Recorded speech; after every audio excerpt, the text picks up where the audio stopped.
আসসালামু আলাইকুম। আজকে লাইভে আপনাদেরকে স্বাগতম। আম, এখানে একটা এই হলে ভালো হয় বলে, কারণ হচ্ছে কিছু একটা রিফ্লেকশন আসে। এটা বোধহয় বেটার হবে না? আশা করি আপনারা যে যেখানে আছেন ভালো আছেন। একটু সময় দিয়ে আমরা দর্শকদেরকে এখানে লাইভে যুক্ত হওয়ার জন্য, যারাই আজকে লাইভে আসবেন, হয়তো বা এমন কিছু বিষয় আলোচনা আপনারা শুনবেন যেটা সাধারণত আলোচনা করতে অনেকেই দ্বিধা করেন, কিন্তু মনে করে হয়তো বা প্রশ্ন থাকে। যাই হোক, শওকত, তুমি কেমন আছো? সবাইকে বলো। আমি ভালো আছি। আপনারা কেমন আছেন? আজকে অনেক গুলো বিষয় নিয়ে আলোচনা হবে যে সাধারণত আহ, আলোচনা হয় না, জানে বিষয়গুলো, কিন্তু বিতর্কের কারণে অথবা ভয়ের কারণে বলতে পারে না। তো সেই বিষয়গুলো নিয়ে আমাদের বাংলা ভাষাভাষী মানুষের মধ্যে সবচেয়ে বেশি আউট স্পোকেন হচ্ছে মোফাসিল ইসলাম ভাই। তো উনি অনেকগুলো বিষয় নিয়ে আজকে কথা বলবেন। আমরা অনেক কিছু শুনবো এবং অনেক কিছু শিখবো ওনার কাছ থেকে।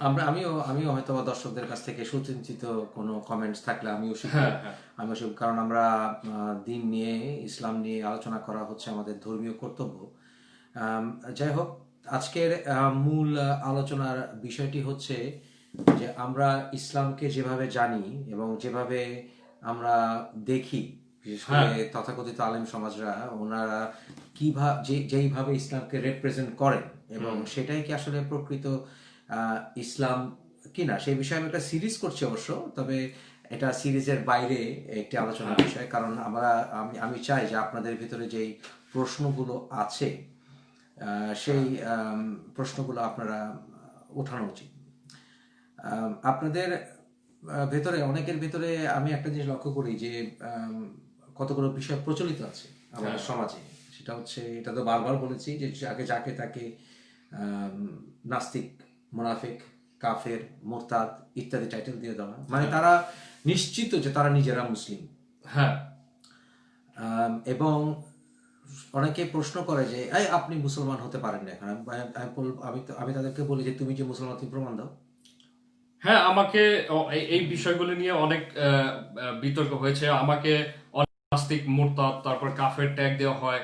না, জাস্ট তখন আমি বলি যে আপনি যে মুসলিম বা বিশ্বাসী, আপনি প্রমাণ করেন। তখন তারা আর কোনো কথা বলে না। হ্যাঁ, দেশে যে আপনি প্রমাণ করলে হয় যে আপনি যে মুসলিম, আপনি প্রমাণটা আগে দেন। আপনি আমাকে বলবেন আপনি কাফের, আপনি আমাকে বলছেন নাস্তিক, আপনি আমাকে বলছেন, আপনি আগে নিজে আমার কাছে পরীক্ষা না হয় দেন, আপনি আমাকে হ্যাঁ, প্রমাণ করেন যে আপনি মুসলিম। কিভাবে আপনি প্রমাণ করবেন যে আপনি মুসলিম? প্রমাণ করেন। অতএব মানুষের মনের খবর একমাত্র আলিমুল গায়ব আল্লাহ রাব্বুল আলামিন জানেন, আর কেউ মানুষের মনের খবর জানার অধিকার, ক্ষমতা কোনোটাই রাখে না। কখন মানুষকে কিভাবে আল্লাহ রাব্বুল আলামিন হেদায়েত দেবেন এবং কিভাবে দেন, কোন কারণে দেন, এটা একমাত্র আল্লাহ রাব্বুল আলামিন জানেন, কেউ জানেন না। অন্য কেউ জানার কোনো উপায় নেই। যে মানুষের মনে কি খেলছে বা কি ভাবনা চলছে, এটা কোন সাধারণ মানুষের পক্ষে জানা এটা সম্ভব না। যেইটা আন্দাজ করবে বা বলবে, তার গুনাহ হবে। এবং কখনোই, আমি অন্তত অনেককে সমালোচনা করি, কিন্তু আমি কোনোদিন কাউকে নাস্তিক, মুরতাদ, মুনাফিক এসব ট্যাগ আমি দেই না।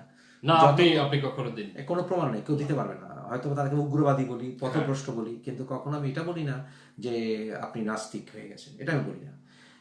যদি না সে নিজে স্বস্বীকৃত নাস্তিক না হয়। হ্যাঁ। যেমন অনেকের বিষয়ে আহ, যারা মু- মু- নিজেরা মুফতি, নিজেদেরকে হ্যাঁ, তথাকথিত মুফতি মাসুদ নিজেকে নাস্তিক বলে, স্বীকৃতি সে দিচ্ছে। নাস্তিক। আসিফ মহিউদ্দিন, সে নিজেকে নাস্তিক বলে, তাই নাস্তিক। সুতরাং সে, তারা যদি স্বস্বীকৃত বা নিজে যদি না বলে, আমি বলি না। This is my position. আমি আমি এটাই মনে করি। তবে কিছু বিষয় আমরা সমাজে দেখে আসছি, সেগুলো মানুষের জীবনকে শ্বাসরুদ্ধকর করে ফেলেছে, হ্যাঁ, একেবারে শ্বাসরুদ্ধকর ফেলেছে। আপনার প্রতিটি মুহূর্ত তারা নিয়ন্ত্রণ করতে চায় একটা মানুষের জীবনের। এটা কেন হচ্ছে? এটা কেন, সকল তোমার কি মনে হয় যে মানুষকে যে আসলে, দর্শক একটা মজার কথা বলে নেই, আমার চুল কাটটা আমি দিয়েছিলাম। Nice hair style. আমার চুলটা কিন্তু আমি কেটেছি ভাই। আপনি মানে যাই করেন তাতেই কিন্তু প্রথম এখন তো হয়ে যায়। খারাপ হয়নি না, কারণ হচ্ছে এখন নাপিত টাপিত দোকান টোকান, সেলুন টেলুন সব বন্ধ। হ্যাঁ, আমরা করোনা ভাইরাসের এই লকডাউনের ভিতর আছি। আমার চুল কাটটা আমি দিয়েছি, আর কেউ দেয়নি। কাটতে গিয়ে এখানে একটু বেশি কেটে ফেলেছিলাম। এটা এই জায়গাটা বেশি কেটেছি। না, এটা এটা কিন্তু পজিটিভ ভাবেই নেওয়া যায় যে আপনার যে একটা মেধা রয়েছে সেটা কিন্তু বেরিয়ে আসতো। চুল কাটার মেধা। তো শকতকে বলছিলাম, শকত তোমাকে একটা কাট দিয়ে দিব, শকতের এখন চুল একেবারে বেশি বড় হয়ে গেছে। আমি সাহস পাইনি যে আমার কি কাট দিতে গিয়ে কি হয়ে যায়। রাইট এখন কাট দিতে পেরেছি মোটামুটি নাইস, খুব নাইস হয়েছে। যাই হোক, কথা ফিরে আসি যে আমাদের ধর্ম পালনটাকে অনেকটা শ্বাসরুদ্ধ করে ফেলা হয়েছে, যে কে কত ভাবে কাকে মাসলা মাসাল শেখাতে পারে। হ্যাঁ, মানে প্রতিনিয়ত মাসলা মাসাল শেখানো হয়।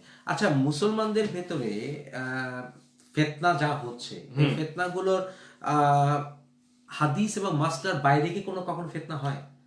মারামারি কাটাকাটি অনেস্টলি স্পিকিং, যে মুসলমানদের মধ্যে যে এই যে বিভাজন, সেক্টরিয়ান যে বিষয়গুলো, এগুলো কিন্তু মূলত এই মাসলা মাসাইল এবং হাদিস গুলোর কারণে কিন্তু হয়ে যাচ্ছে, এবং এটা নিয়ে মাথা ফাটা হয়ে যাচ্ছে।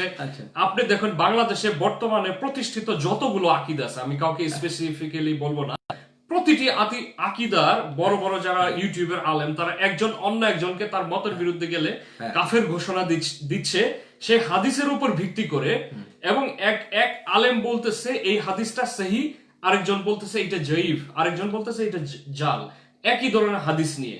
তো এই হাদিস এবং মাসলা মাসাইল থেকেই কিন্তু মুসলমানদের মধ্যে বিভাজন, এবং যখন মুসলমানদের জন্য ক্ষেত্রে বিভাজন হয়, আলটিমেটলি লোকসানটা হচ্ছে বাংলাদেশের, বাংলাদেশ ক্ষতিগ্রস্ত হচ্ছে। অ্যাবসলিউটলি। শুধু বাংলাদেশ না, এটা মুসলিম বিশ্বে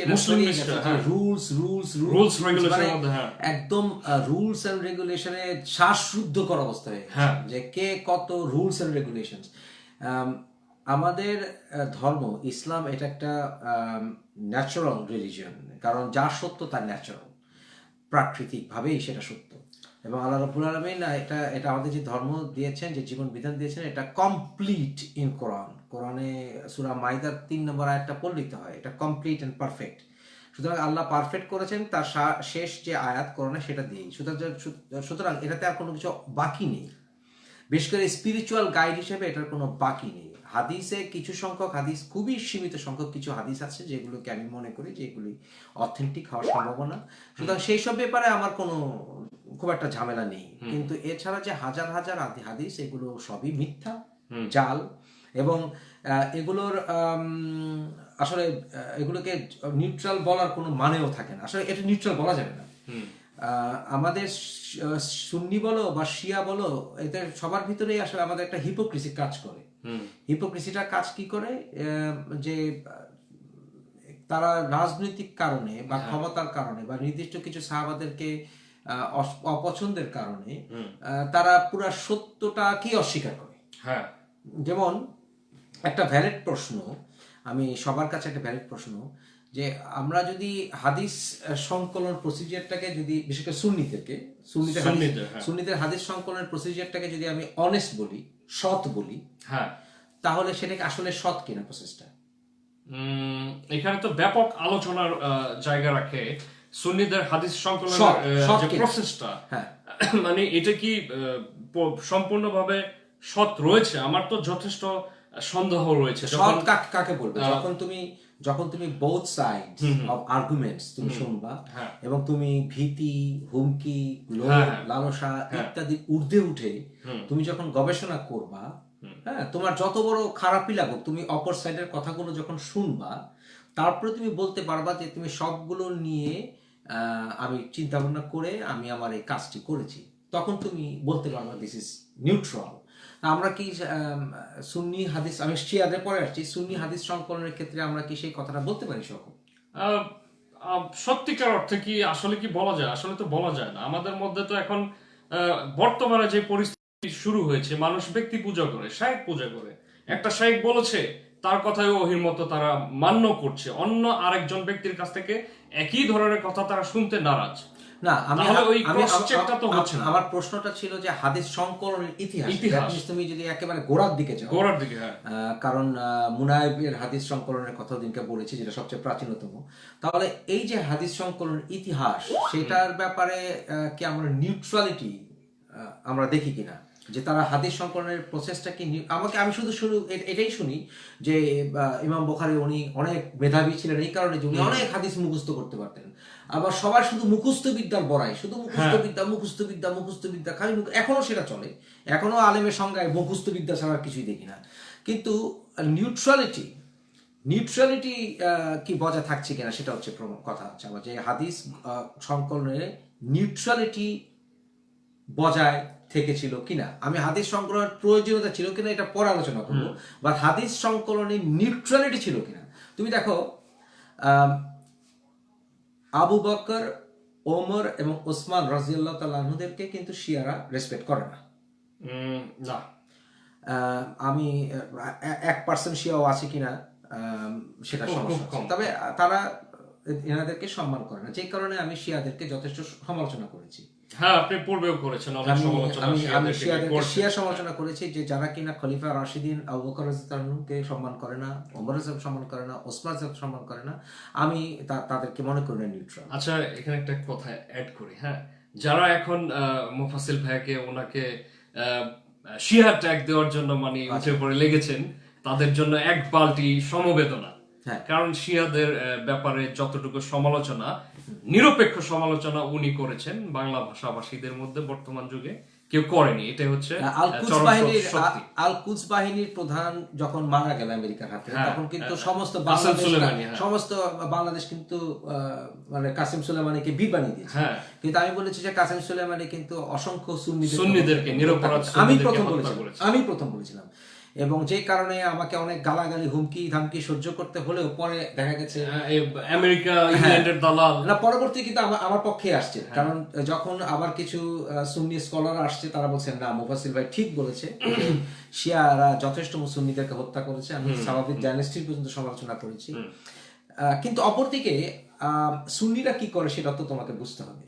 তুমি যদি প্রকৃত মুসলিম হতে চাও, তোমাকে শিয়া সুন্নির ঊর্ধ্বে উঠতে হবে, অরিজিনাল যেতে হবে প্রথম দিকে কি। তাহলে আমার প্রশ্ন আসে, সুন্নিরা যারা হাদিস কালেক্টর, তারা কি সত্যি অনেস্ট কিনা, অনেস্টি মেইনটেইন করেছে? ইমাম বুখারী শুদ্ধ, অনেস্টি মানে মেইনটেইন করা কি পার্সোনাল অনেস্টি নয়, আমি বলবো না যে ইমাম বুখারী পার্সোনাল ডিজাইন, আমি বলছি যে গবেষণার ক্ষেত্রে উনি অনেস্ট ছিলেন। গবেষণার ক্ষেত্রে তখন আপনার দেখা গিয়েছে যে আপনার উমাইয়া এবং আব্বাসীয় যে খেলাফত, এরা কিন্তু যুগের পর যুগ থেকে হযরত মুহাম্মদ সাল্লাল্লাহু আলাইহি সাল্লামের বংশধরদেরকে হত্যা করে এসেছে, এবং তারাই কিন্তু শাসন ক্ষমতায় ছিল। তখন রাষ্ট্রীয় শাসকদের পৃষ্ঠপোষকতায় থেকে কি নিরপেক্ষ গবেষণা করা সম্ভব, বা নিরপেক্ষ হাদিস বা অন্য যে কোনো কিছু নিরপেক্ষভাবে কি লেখা সম্ভব? সেটা যদি অসম্ভব হয়ে থাকে, নিয়ম হচ্ছে লিখবা না। কিন্তু আমরা তো আমরা কার কথা জানি যিনি তার হাদিস কালেকশন পুড়িয়ে ফেলছিলেন? উরওয়া ইবনে জুবায়ের, আবু হিশামের আব্বা। তো উনি সমস্ত কিছু পুড়িয়ে ফেলেছিলেন। এমনকি আবু বকর রাদিয়াল্লাহু তাআলা আনহু ওনার হাদিস সংকলনে বা কালেকশনে ওনার ভুল হতে পারে, উনি সব জ্বালিয়ে দিয়েছিলেন। হযরত আবু বকর জ্বালিয়ে দিয়েছিলেন, এই বিষয়গুলো কিন্তু আমাদেরকে বলা হয় না, অনেকে আছে। সুতরাং আমার কথা হচ্ছে, যখন আমি দেখব যে সমাজকে আমি নিউট্রাল অনেস্ট কিছু পৌঁছাতে পারছি না, এবং অনেকেই উমাইয়াদ খেলাফতের কাছে চাপকানি খেয়েছেন এর জন্য, কিন্তু ওনারা কিন্তু সরকারের কাছে মাথা নত করেন নাই।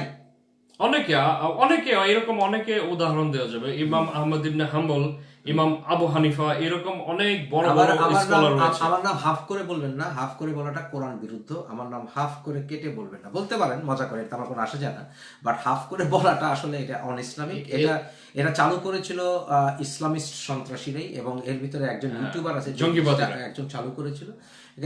এটা করতে পারেন, আমার কোনো কিছু হবে না, আমি এতে কিছুই মনে করি না। কিন্তু হাফ করে করলে এটা আপনার কোরআন বিরুদ্ধ হবে, গুনাহ হবে।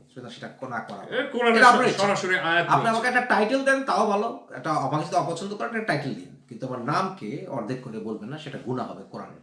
যাই হোক, যা বলছিলাম যে অতএব আমাদের ইমাম বুখারী শুদ্ধ, ওনারা কি নিউট্রালিটি বজায় রেখেছিল কিনা? This is my question. তাদের পক্ষে আদৌ কি নিরপেক্ষতা বজায় রেখে গবেষণা করা সম্ভব হয়েছিল কিনা? হ্যাঁ, সম্ভব হয়নি তো, সেটা আমার প্রশ্ন, যে ওনারা কি কিভাবে বুঝবো এখন আমরা?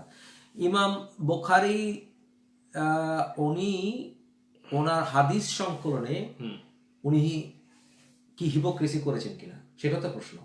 যদি না করে থাকেন, ইমাম আবু হানিফার নামটি পর্যন্ত উচ্চারণ করেন নাই কেন? অথচ এরা সবাই কিন্তু ইমাম আবু হানিফার সামহাও ডিরেক্টলি ইনডিরেক্টলি কিন্তু ছাত্র। আর ইমাম আবু হানিফার ছাত্র না কে? হ্যাঁ, ইমাম শাফি, ইমাম মালিকি, ইমাম আহমদ ইবনে হাম্বল, ওনারা ওনারা ইমাম শাফিও ইমাম আবু হানিফার সমালোচনা করেছেন। হ্যাঁ, হ্যাঁ, কিন্তু আমার কথা হচ্ছে সব আলোচনা করলে অসম্মত করেন নাই। ইসহাক ইবনে রুয়াইয়াও কিন্তু ওনার লেখা সমালোচনা করেছেন যে বুখারীর শিক্ষক। হ্যাঁ, তাহলে আমার কথা হচ্ছে ফাতেমা রাদিয়াল্লাহু তাআলা আনহুর কোনো হাদিস নাই কেন? হযরত ফাতেমা উনি হযরত মুহাম্মদ সাল্লাল্লাহু আলাইহি সাল্লামের মেয়ে, প্রাণপ্রিয় মেয়ে, এবং অনেক দীর্ঘ সময় হযরত মুহাম্মদ সাল্লাল্লাহু আলাইহি সাল্লামের সাথে ছিলেন। ইমাম হাসান, ইমাম হুসাইন তারা হচ্ছে প্রিয় নাতি, তাদের কোনো হাদিস কেন আমরা দেখতে পাই? আমার যা সিম্পলি প্রশ্ন হচ্ছে কেন আমি ফাতেমা রাদিয়াল্লাহু তাআলা আনহার কোনো হাদিস আমি পাই না? কারণ আমার কাছে যেটা মনে হয় যে হযরত ফাতেমা রাদিয়াল্লাহু আনহু, ইমাম হাসান হুসেন, এমনকি আপনি এই খোলাফায়ে রাশিদিনের এদের হাদিসও তো মানে 500 থেকে বেশি। খলিফা রাশিদিন তো আছেই, ওনাদের কয়েকশো হাদিসের তো পাওয়াই যাবে না। আলী রাদিয়াল্লাহু তাআলা আনহুর হাদিস এত কম কেন? এত কম কেন? কেন হোসেন আর হাসান রাদিয়াল্লাহু তাআলা আনহুদের হাদিস নাই? আমার কাছে যেটা যখন শোনো 600 যখন রাসূলুল্লাহ সাল্লাল্লাহু আলাইহি ওয়াসাল্লাম ইন্তেকাল করেন, মারা যান, ওনার হাসান রাদিয়াল্লাহু তাআলা আনহুর বয়স ছিল 8 বছর। হ্যাঁ, তখন এবং উনি 670 খ্রিস্টাব্দে মারা গেছেন। হাসান হাসান রাদিয়াল্লাহু তাহলে ওনার মৃত্যুর সময় বয়স কত হয়েছিল? উনি যদি 8 বছর আগে, যেটা 624 ওনার জন্ম, ধরো 670 উনি মারা গেছেন 46। হ্যাঁ, 46 তাহলে ওনার বয়স ছিল 46। এবং হোসেন রাদিয়াল্লাহু মারা গেছেন 680 খ্রিস্টাব্দে। 80, তাহলে হ্যাঁ ওখানে ওনার ছিল 54 ইয়ার্স ওল্ড। কারণ হোসেন রাদিয়াল্লাহু হাসান রাদিয়াল্লাহু তাআলা আনহু থেকে 2 বছরের ছোট ছিলেন। 2 বছরে। হ্যাঁ, হ্যাঁ, তাহলে ওনারা তো এমন না যে 15 বছর বয়সে মারা গেছেন। তাহলে উনি যখন মারা গেছেন ওনার বয়স, হোসেন রাদিয়াল্লাহু বয়স মানে আমার থেকে 1 বছরের বড়। আমি 53, ওনার বয়স 54 যখন ওনাকে হত্যা করা 680 খ্রিস্টাব্দে। তাহলে তুমি মনে করো আজকে আমি মারা গেলাম, আমি মারা গেলে আমার পরিবারে যদি আপনারা যদি বারবার একটা প্রশ্ন ফ্লাডিং করেন, আপনি টাইম আউটে চলে যাবেন, এটাই হবে। যদি কমেন্ট বক্সে বারবার একই প্রশ্ন করেন, টাইম আউট দিয়ে দেবো। যাই বলছিলাম যে হোসেন রাদিয়াল্লাহু তাআলা আনহু, ওনার বয়স 54 বছর যখন ওনাকে হত্যা করা হয়েছে। তাহলে উনি ওনার আব্বা আলী রাদিয়াল্লাহু তাআলা আনহুর সঙ্গে তো উনি উঠেছেন, বসেছেন, দেখেছেন অবশ্যই। তাহলে মা ফাতেমার কথা ওনার মনে থাকবে, ছোট হলেও মনে থাকবে কিছু, এবং হযরত সাল্লাল্লাহু আলাইহি ওয়াসাল্লামের কথা ওনার মনে থাকবে কিছু। সরি, হাসান রাদিয়াল্লাহু তো মনে থাকবেই, যে 8 বছরের বড়। তাহলে হাসান রাদিয়াল্লাহু আনহু, হোসেন রাদিয়াল্লাহু আনহু, উনি আলী রাদিয়াল্লাহুর মাধ্যমে কি পেয়েছেন মুহাম্মদ সাল্লাল্লাহু আলাইহি ওয়াসাল্লামের কাছ থেকে, সেই বিষয়ে হাদিস এত কম কেন? হোসেন রাদিয়াল্লাহু সম্বন্ধে কিছু নাই কেন হাদিস? ফাতেমা রাদিয়াল্লাহু তাআলা আনহা থেকে কোনো হাদিস নাই কেন? বুখারীতে একটি আছে, সেটাকে ওরা মানতে চায় না, এটাকে ওরা মনে করে যে জাল হাদিস। হ্যাঁ, আমি সেটা নিয়ে আরেকদিন আলোচনা করব। না, সেটা নিয়ে তো আপনি বলছেন যে গবেষণা আপনি তো অনেক ক্রস চেক না করে আলোচনা করব। এটা কি তাহলে নিউট্রালিটি প্রমাণ? এটাতে দুটো জিনিস প্রমাণ হয় যে ইমাম বুখারী উনি যখন হাদিস সংকলনের কাজ করেছেন, তখন এই আব্বাসি খেলাফতের কারণে উনি অনেস্টি, গবেষণার ক্ষেত্রে উনি অনেস্টি মেইনটেইন করতে পারেননি। অনেস্টি কেন মেইনটেইন করতে পারেন? নিউট্রাল হতে পারেন, জানের ভয় ছিল, উনি নিউট্রাল হতে পারেননি। হ্যাঁ, এবং ওনার যে শিক্ষক ইসহাক ইবনে রুয়াইয়া, উনি একটু ঠান্ডা লেগেছে, ইসহাক ইবনে রুয়াইয়া উনি কিন্তু আবু হানিফা রহমতুল্লাহ আলাইহিকে কিন্তু যথেষ্ট অপমান সূচক কথাবার্তা বলতেন। তাহলে এরকম একজন শিক্ষকের কাছে উনি শিক্ষকতা পেয়েছেন, তারপরে ওনার শিক্ষক ছিলেন। এছাড়াও ওনার গবেষণায় যে নিউট্রালিটি ছিল না, এটা সবচেয়ে বড় প্রমাণ কি? আহলুল বায়াতের সবচেয়ে আপন জনের কোনো হাদিস সেখানে নাই। রাইট? হযরত ধরো তুমি ফর আর্গুমেন্ট সে সাইকোলজিক্যালি তুমি আজকে থেকে 1400 বছর আগে তোমার জন্ম, তুমি শুনলা যে হযরত মুহাম্মদ সাল্লাল্লাহু আলাইহি ওয়াসাল্লাম মারা গেছেন, রাইট? তুমি সবচেয়ে আগে দৌড়ে যাবা, তার বাড়িতে গিয়ে খোঁজ নেবা সবচেয়ে আগে কার? অনেস্টলি রাসূলুল্লাহ সাল্লাল্লাহু মারা গেছেন, ওনার দাফন কাফনের খবর নিবা। এছাড়া তোমার খবর নিতে হবে তার বিবিরা কেমন আছেন, আমাদের মারা কেমন আছেন, এটা ন্যাচারাল প্রশ্ন। তারপরে তোমার প্রশ্ন আসবে যে ওনার কলিজার টুকরা, ওনার শরীরের অংশ মা ফাতেমা রাদিয়াল্লাহু তাআলা আনহা কেমন আছে? Yes or no? অবশ্যই। হাসান হোসেন রাদিয়াল্লাহু আনহু ওনারা কেমন আছেন? Am I right? হুম। ওনাদেরকে তুমি কোনো পাত্তাই দিলা না হাদিস সংগ্রহে, তুমি পাত্তাই দিলা না, তুমি তাদেরকে পাত্তাই দিলে না। লা হাওলা ওয়ালা কুওয়াতা। তুমি বলতেছো যে তাদের হত্যাকারীদের ইজ্জতের জন্য তুমি জান দিয়ে দিচ্ছ। তুমি বলছো ইয়াজিদ রাদিয়াল্লাহু তাআলা আনহু রাহমাতুল্লাহ আলাইহি, তারপরে তুমি বলছো মুয়াবিয়া রাদিয়াল্লাহু তাআলা আনহু, মানে যারা তাকে হত্যা করেছে তার পরিবারকে, তাদেরকে তুমি গ্লোরিফাই করছো। এই জঙ্গি জাকির নায়েক তো করলো। অবশ্যই। মানে নব্য খারিজি এবং জঙ্গি আকিদার যারা আছে, যারা মানুষ হত্যা করে, মুসলমান হত্যা করে, তারা কিন্তু প্রতিটি মানে যত ভিন্ন আকিদার আছে সবাই কিন্তু মুয়াবিয়া এবং ইয়াজিদকে গ্লোরিফাই করে। শওকত, তুমি চিন্তা করো যে তুমি শুনছো যে তুমি এই শহরে আছো, তোমার পাশের মহল্লায় হযরত হোসেন রাদিয়াল্লাহু তাআলা আনহুকে ধরা হয়েছে, ওনাকে গলা কাটবে। তুমি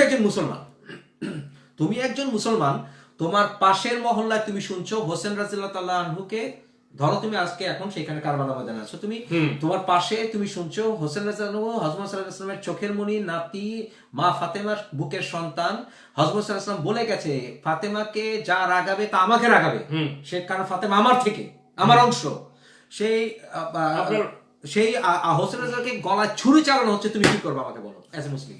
অ্যাজ এ মুসলিম না, অ্যাজ এ মানুষ হিসেবে যদি আমি দেখি, আজকে যদি দেখি যে আমার সামনে আমার শত্রু কেউ যদি গলার মধ্যে ছুরি চালাচ্ছে, আমি কিন্তু সেখানে দাঁড়িয়ে থাকবো না, আমি সেখানে তাকে সেভ করতে চলে যাব। আর হাদিসে স্পষ্ট ভাবে আছে যে হযরত মুহাম্মদ সাল্লাল্লাহু আলাইহি ওয়াসাল্লাম বলতেছে হুসাইন মিন্নি ওয়া আনা মিন হুসাইন, এবং এই হাদিস সহিহ হাদিস। এই হাদিসগুলি উগ্রবাদী জঙ্গি যারা আছে, যারা নব্য খারিজি, তারা এই হাদিসগুলো বলে না। এই হাদিসের মানে হচ্ছে আমি হুসাইন হতে এবং হুসাইন আমা হতে, আমার থেকে হুসাইন। সুতরাং আমার কথা হচ্ছে যে তুমি শুনছো যে এইভাবে হত্যা করা হচ্ছে, তুমি কিছুই করলে না।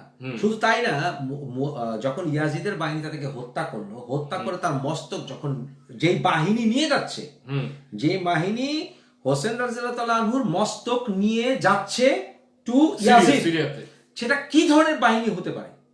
সেটা কি ধরনের মুসলমান বাহিনী হতে পারে যে যারা দেখছে যে এই বাহিনীটা হোসেন রাদিয়াল্লাহু তাআলা আনহুর মস্তক নিয়ে যাচ্ছে, সেই বাহিনী থেকে কোন সিভিল ওয়ার হয়ে যাওয়ার কথা, মিউটিনি হয়ে যাওয়ার কথা। সেই বাহিনীতে মিউটিনি হবে যে ইয়াজিদ, তুমি যদি ছুরি চালানোর হুকুম দিয়ে থাকে, ইয়াজিদ যদি দিয়ে থাকে, সীমার কেন চালাবে? তারপর তোমার জিয়াদ কেন এই হুকুম দিবে? সেই বিরুদ্ধে রিভোল্ট হয়ে যাওয়ার কথা।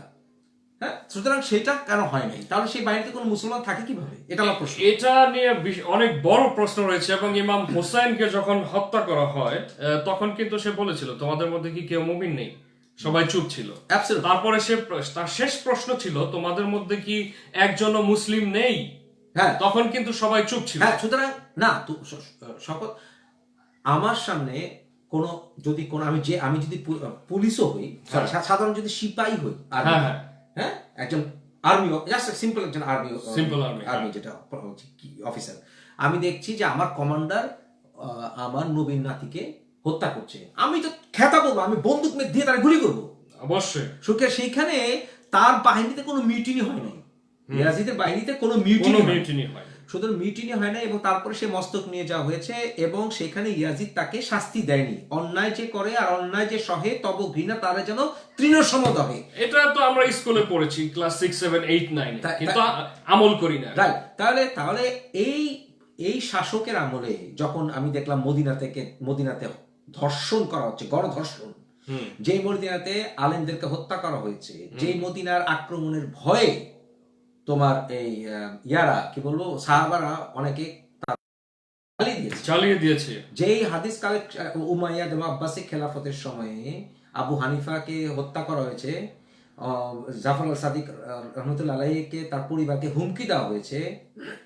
তারপরে তোমার আমি দেখলাম যে ইমাম মালিক রহমতুল্লাহ আলাইহিকে পায়ে বেরি বেঁধে হারুন রশিদ ডেকে নিয়ে গেছে, যেই হারুন রশিদ, এই দুশ্চরিত্রবান হারুন রশিদ, এবং যে হারুন রশিদের সময় বার্মা কিদ বুদ্ধিস্টরা বিভিন্ন গুরুত্বপূর্ণ দায়িত্ব ছিল, যে আল মনসুর ইবনে ইসহাক নামে একজন চুপা, আসলে সে, আমি নিশ্চিত, আল্লাহ মালুম, তবে আমি নিশ্চিত যে সে বোধহয় খ্রিস্টানই হবে তার ব্যাকগ্রাউন্ডে, তার কার অ্যাক্টিভিটিসে, এবং তার লিখাতে খ্রিস্টান এবং ইহুদি দালালি আছে, সেটা আমার কথা না, এখানে এটা আহমেদ ইবনে হাম্বলের কথা, এটা বড় বড় সেখানকার জুরিসদের কথা। সেই শাসকদের আমলে তুমি নিউট্রাল গবেষণা করে হাদিস তুমি আমাদেরকে দিবা? হাউ কেন আপনার এই আবু ইসহাক তো সে দুইটা বাইবেলের দুইটা গসপেলকে সে কোরআন হিসেবে মানে গ্রহণ করেছে, আল্লাহর বাণী হিসেবে গ্রহণ করেছে।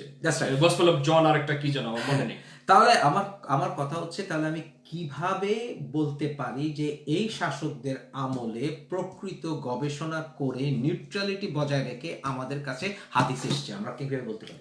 আমার কথা হচ্ছে ভাইয়া 661 খ্রিস্টাব্দে যখন হযরত আলীকে হত্যা করে মুয়াবিয়া তার খ্রিস্টান বাহিনী নিয়ে হযরত আলীকে হত্যা করে কুক্ষিগত করে কালবিদের দ্বারা, তারপরে থেকে আপনি দেখেন 750 হচ্ছে উমাইয়া, তার পরবর্তীতে আপনার 1258 খ্রিস্টাব্দ পর্যন্ত কিন্তু আব্বাসী এবং উমাইয়ারা বিভিন্ন সময় শাসন করে। এই সময়ে যেই হাদিস এবং বিভিন্ন মাসলা মাসাইলের কিতাবগুলো রচিত হয়েছে, সেই কিতাবগুলো কি প্রশ্নের ঊর্ধ্বে থাকে? তাহলে শকত হযরত মুহাম্মদ সাল্লাল্লাহু আলাইহি সাল্লাম উনি মদিনা শাসনের পর থেকে উনি কিন্তু ধীরে ধীরে দাস প্রথা, যুদ্ধবন্দীদেরকে স্লেভ বানানো ইত্যাদি কিন্তু আস্তে আস্তে উনি রহিত করে দিয়েছেন, এবং সেটা সূরা মাইদায় এসে সেটা স্টপ হয়ে গেছে। কিন্তু এই উমাইয়াদ খেলাফত তারা কিন্তু এটাকে রিভাইভ করেছে হাদিসের মাধ্যমে। কিভাবে রিভাইভ করেছে? যেহেতু তারা মদিনাতে আক্রমণ করেছে, মদিনাতে গণদর্শন চালিয়েছে, গণদর্শন চালিয়ে তারপরে তারা 80 বছর আলী রাদিয়াল্লাহু তাআলা আনহুর বিরুদ্ধে দামাস্কাস মসজিদে তারা তিরস্কার করেছে ইমামদেরকে দিয়ে। হ্যাঁ, সেই মুয়াবিয়াকে যদি আমি সাহাবা টাইটেল দিই শুধুমাত্র হযরত মুহাম্মদ সাল্লাল্লাহু আলাইহি ওয়াসাল্লামকে দেখেছেন বলে, সেটা কি আমার গুনাহ হবে না? অথচ কোরআন তো বলছে যে একজন মুমিনের রক্ত একজন মুসলমানের জন্য হারাম। হ্যাঁ, শুধু তাই না, হযরত আলী তো মুমিন ছিল, খোলাফায়ে রাশিদিন। এবং মস্তক কাটা, এই যে মুসলমানদের মস্তক কেটে নিয়ে আসা, এটা কিন্তু প্রচলনই করেছে এই মুয়াবিয়া এবং ইয়াজিদ। চুরি করেছে এটা, এবং মুসলমানদের ভিতরে দলে দলে ভাগ করে দেওয়া, জামা করা, এটা কিন্তু মুয়াবিয়া শুরু। অতএব হযরত আলী রাদিয়াল্লাহু তাআলা যখন মারা গেছেন, তখন দামাস্কাসের মানুষরা বলেছে, আলী উনি নামাজ পড়তেন নাকি? কারণ আলী রাদিয়াল্লাহু মসজিদে মারা গেছেন। তাদের একটা আইডিয়া তৈরি করা হয়েছে যে সেখানে, এটা আমার কথা না, এটা নিউট্রাল সুন্নি এবং শিয়া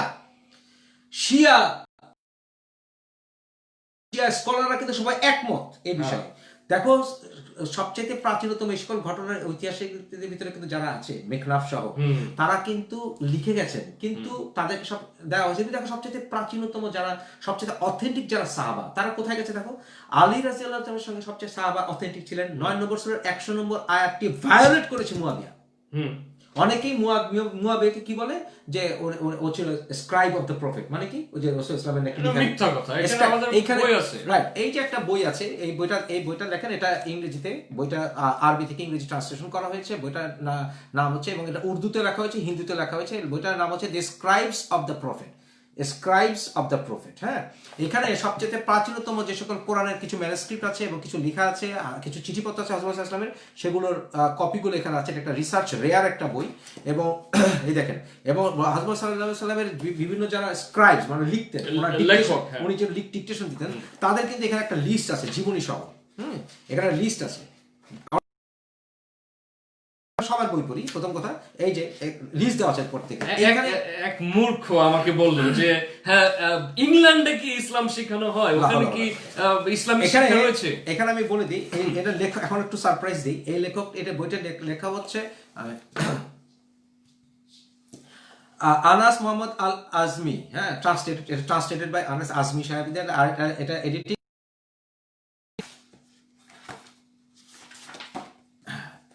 এই বইটার লেখক হচ্ছে মুস্তাফা আল আজমি। দেখতে পাচ্ছেন? মুস্তাফা আল আজমি দেখতে পাচ্ছেন? বিখ্যাত, এবং একজন বিখ্যাত স্কলার। উনি ইন্ডিয়ার, উনি মারা গেছেন এবং উনি ওনার ব্যাপারে যেন ওয়াহাবি সালাফিরা কোনো প্রশ্ন না তুলতে পারে, কারণ উনি কিং ফয়সাল অ্যাওয়ার্ড পাওয়া। হ্যাঁ, আপনাদের মানে আপনাদের সৌদি আব্বাদের দ্বারা উনি যাদের পুজো করেন, সৌদি আব্বাদের দ্বারা পুরস্কৃত। এবং ওনার এখানে বিশদ গবেষণায় মুয়াবিয়ার নাম কোথাও নাই। এখানে মুয়াবিয়ার লিস্টে মুয়াবিয়ার নাম কোথাও নাই। এখন মুয়াবিয়াকে বানানো হয়েছে হযরত মুহাম্মদ সাল্লাল্লাহু আলাইহি ওয়াসাল্লামের কোরআন লেখক। মুয়াবিয়া মক্কা জয় হয়েছে কবে? শকত তোমাকে বলেছি, মক্কা জয় 630 খ্রিস্টাব্দে, প্রথম দিকে জানুয়ারিতে অথবা জানুয়ারি অথবা ডিসেম্বর অথবা মানে 29 ডিসেম্বর, হ্যাঁ রাইট? তাহলে মুয়াবিয়া হযরত মুহাম্মদ সাল্লাল্লাহু আলাইহি ওয়াসাল্লামের সাথে শুনেছি যে আবু সুফিয়ানের সঙ্গে উনি চলে গিয়েছিলেন মক্কায় থেকে মদিনায়, কারণ রাসূল সাল্লাল্লাহু আলাইহি ওয়াসাল্লামের পরে মদিনায় গিয়েছিলেন, 49 নম্বর সূরা সেটা প্রমাণ করে। কিন্তু মাত্র কিছুদিন তাহলে হযরত মুহাম্মদ সাল্লাল্লাহু আলাইহি ওয়াসাল্লামের সংস্পর্শে আসতে পারছে, এবং ও কোথাও কখনো কোথাও কোরআন আয়াত লিখেছে এমন কোনো প্রমাণ কেউ দিতে পারবে না। এই বইটার গবেষক, নিউট্রাল গবেষক, তার লেখা আপনারা পড়ে নেবেন, এটা প্রমাণ, এটা মিথ্যাচার, কত বড় মিথ্যুক এই মানুষ, মিথ্যাবাদী, অ্যাবসলিউটলি মিথ্যাবাদী, অ্যাবসলিউটলি মিথ্যাবাদী। তাহলে দেখা যাচ্ছে যে এদের শাসন আমলে নিউট্রাল হাদিস পাওয়ার কোনো চান্স আমি দেখি না। No way, is there way? No way. তাহলে জাফর আল সাদিকের কোনো হাদিস নাই, আলী রাদিয়াল্লাহু তাআলা হাতে কোনো হাদিস, এখন আনা হয়েছে মানে হযরত মুহাম্মদ সাল্লাল্লাহু আলাইহি ওয়াসাল্লামের কাজের লোকদের হাদিস, আবু হুরায়রা, আনাস ইবনে মালিক, এরা দুজনেই রাসূল সাল্লাল্লাহু অল্প আলাইহি ওয়াসাল্লামের সময় ছিল কাজের লোক না। আনাস ইবনে মালিক অনেক সময় ছিল, অনেক সময় ছিল। তবে রাহমাতুল্লাহ আলাইহি আমি একটা কথা বলি, তাহলে অনেক সময় দেখবে যে যারা কিনা যে মিথ্যাবাদী কিছু ওয়াহাবি সালাফি আছে মিথ্যাবাদী, এই মিথ্যাবাদীদেরকে সাবধান করছি, কারণ আমাকে মিসকোট করবে না, মিসকোট করবে, এই ওরা মিসকোট করবে।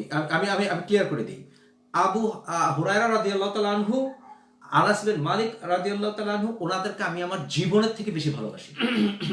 ওনাদের জুতা আমার গালে মারলেও আমার জীবন ধন্য হবে, আমি এতখানি ওনাদেরকে ভালোবাসি। কিন্তু ওনারা হযরত মুহাম্মদ সাল্লাল্লাহু আলাইহি ওয়াসাল্লামের কাজের লোক ছিলেন। সত্য কথা তো বলতে হবে, হযরত মুহাম্মদ সাল্লাল্লাহু কাজের লোক আমাদের কাছে রেসপেক্টেড, কারণ ওনারা সাহাবা, এবং যতক্ষণ পর্যন্ত ওনারা ওনাদের মানে অনেস্টি প্রমাণ করতে পারবেন, হ্যাঁ ওনারা কেউ সমালোচনার ঊর্ধ্বে নন। যদি সমালোচনার ঊর্ধ্বে হয় তাহলে আমি কখনো তাদেরকে আমি সত্যকে ইসলামের পথে আছে সেটা আমি জানতে পারবো না, কারণ অনেক তথাকথিত সাহাবারা কিন্তু অনেকে আবার ইসলাম ত্যাগ করেছে, এরকমও আছে। হ্যাঁ, আমি উদাহরণ দেব, অনেক ইসলাম ত্যাগ করে আবার ইসলামে ফিরে এসেছে, আবার ত্যাগ করেছে, এমনও রয়েছে, খ্রিস্টান হয়ে গেছে, এরকম হ্যাঁ, এমনও আছে। আমি উদাহরণ দিয়ে দিই তোমাকে। হ্যাঁ দিয়ে দেন। হাফসা রাদিয়াল্লাহু তাআলা আনহার প্রথম হাজবেন্ড উবাইদুল্লাহ, হ্যাঁ উনি কিন্তু ওই পারসিকিউটেড হওয়ার কারণে হাফসা রাদিয়াল্লাহু তাআলা আনহা সহ উনি চলে গিয়েছিলেন আবিসিনিয়াতে।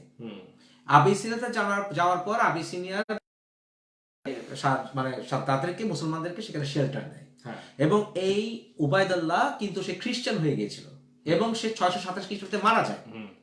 অলরাইট, তাহলে এই যে তাহলে একে আমি সাহাবা করবো না, তাহলে অতএব আমার কথা হচ্ছে যে সাহাবা সঠিক কিনা এবং তাবিন সঠিক কিনা সেটা বোঝার জন্য কোরআনে বলেছে 9 নম্বর সূরার 100 নম্বর আয়াতটা তুমি চেক করো। হ্যাঁ, সে আয়াতটা তো পড়ানো হয় না, সেখানে তো স্পষ্টভাবে বলা হয়েছে যারা প্রাথমিক দিক দিয়ে যারা আনসার এবং মুজাহিদিন তাদেরকে প্রায়োরিটি দেওয়া হয়েছে।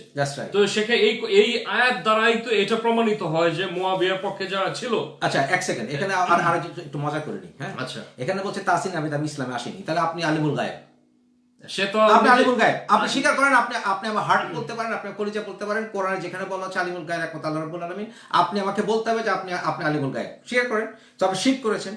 আমি এই কথা এই সুযোগটা আমি কখনো হাতছাড়া করি না, এই কমেন্টে আমি হাতছাড়া করি, সব কমেন্ট আমি অবলম্বন করি, কিন্তু এটা কেন করে জানো, কারণ এটা আমাকে জান্নাতে পুরস্কৃত করবে। কারণ যখন জান্নাতে এই তাসিন আহমেদ নাম, এই তাসিন নামটা দেখো সুন্দর কিন্তু মাশাআল্লাহ, এই তাসিন আহমেদ যখন জান্নাতে ভাষ্যের মধ্যে বিচার দাঁড়াবে, তখন আমি কি বলবো জানো, আল্লাহ রাব্বুল আলামিন এই আমাকে কাফের বলেছিল, এই আমাকে মুনাফিক বলেছিল, যখন তুমি আলিমুল গায়েব ছিলে, আমি তোমার পক্ষে কথা বলছিলাম, তোমার দ্বীনের কথা বলছিলাম, এই আমাকে কাফের বলছে, এই সমস্ত নেকি তুমি আমাকে দাও।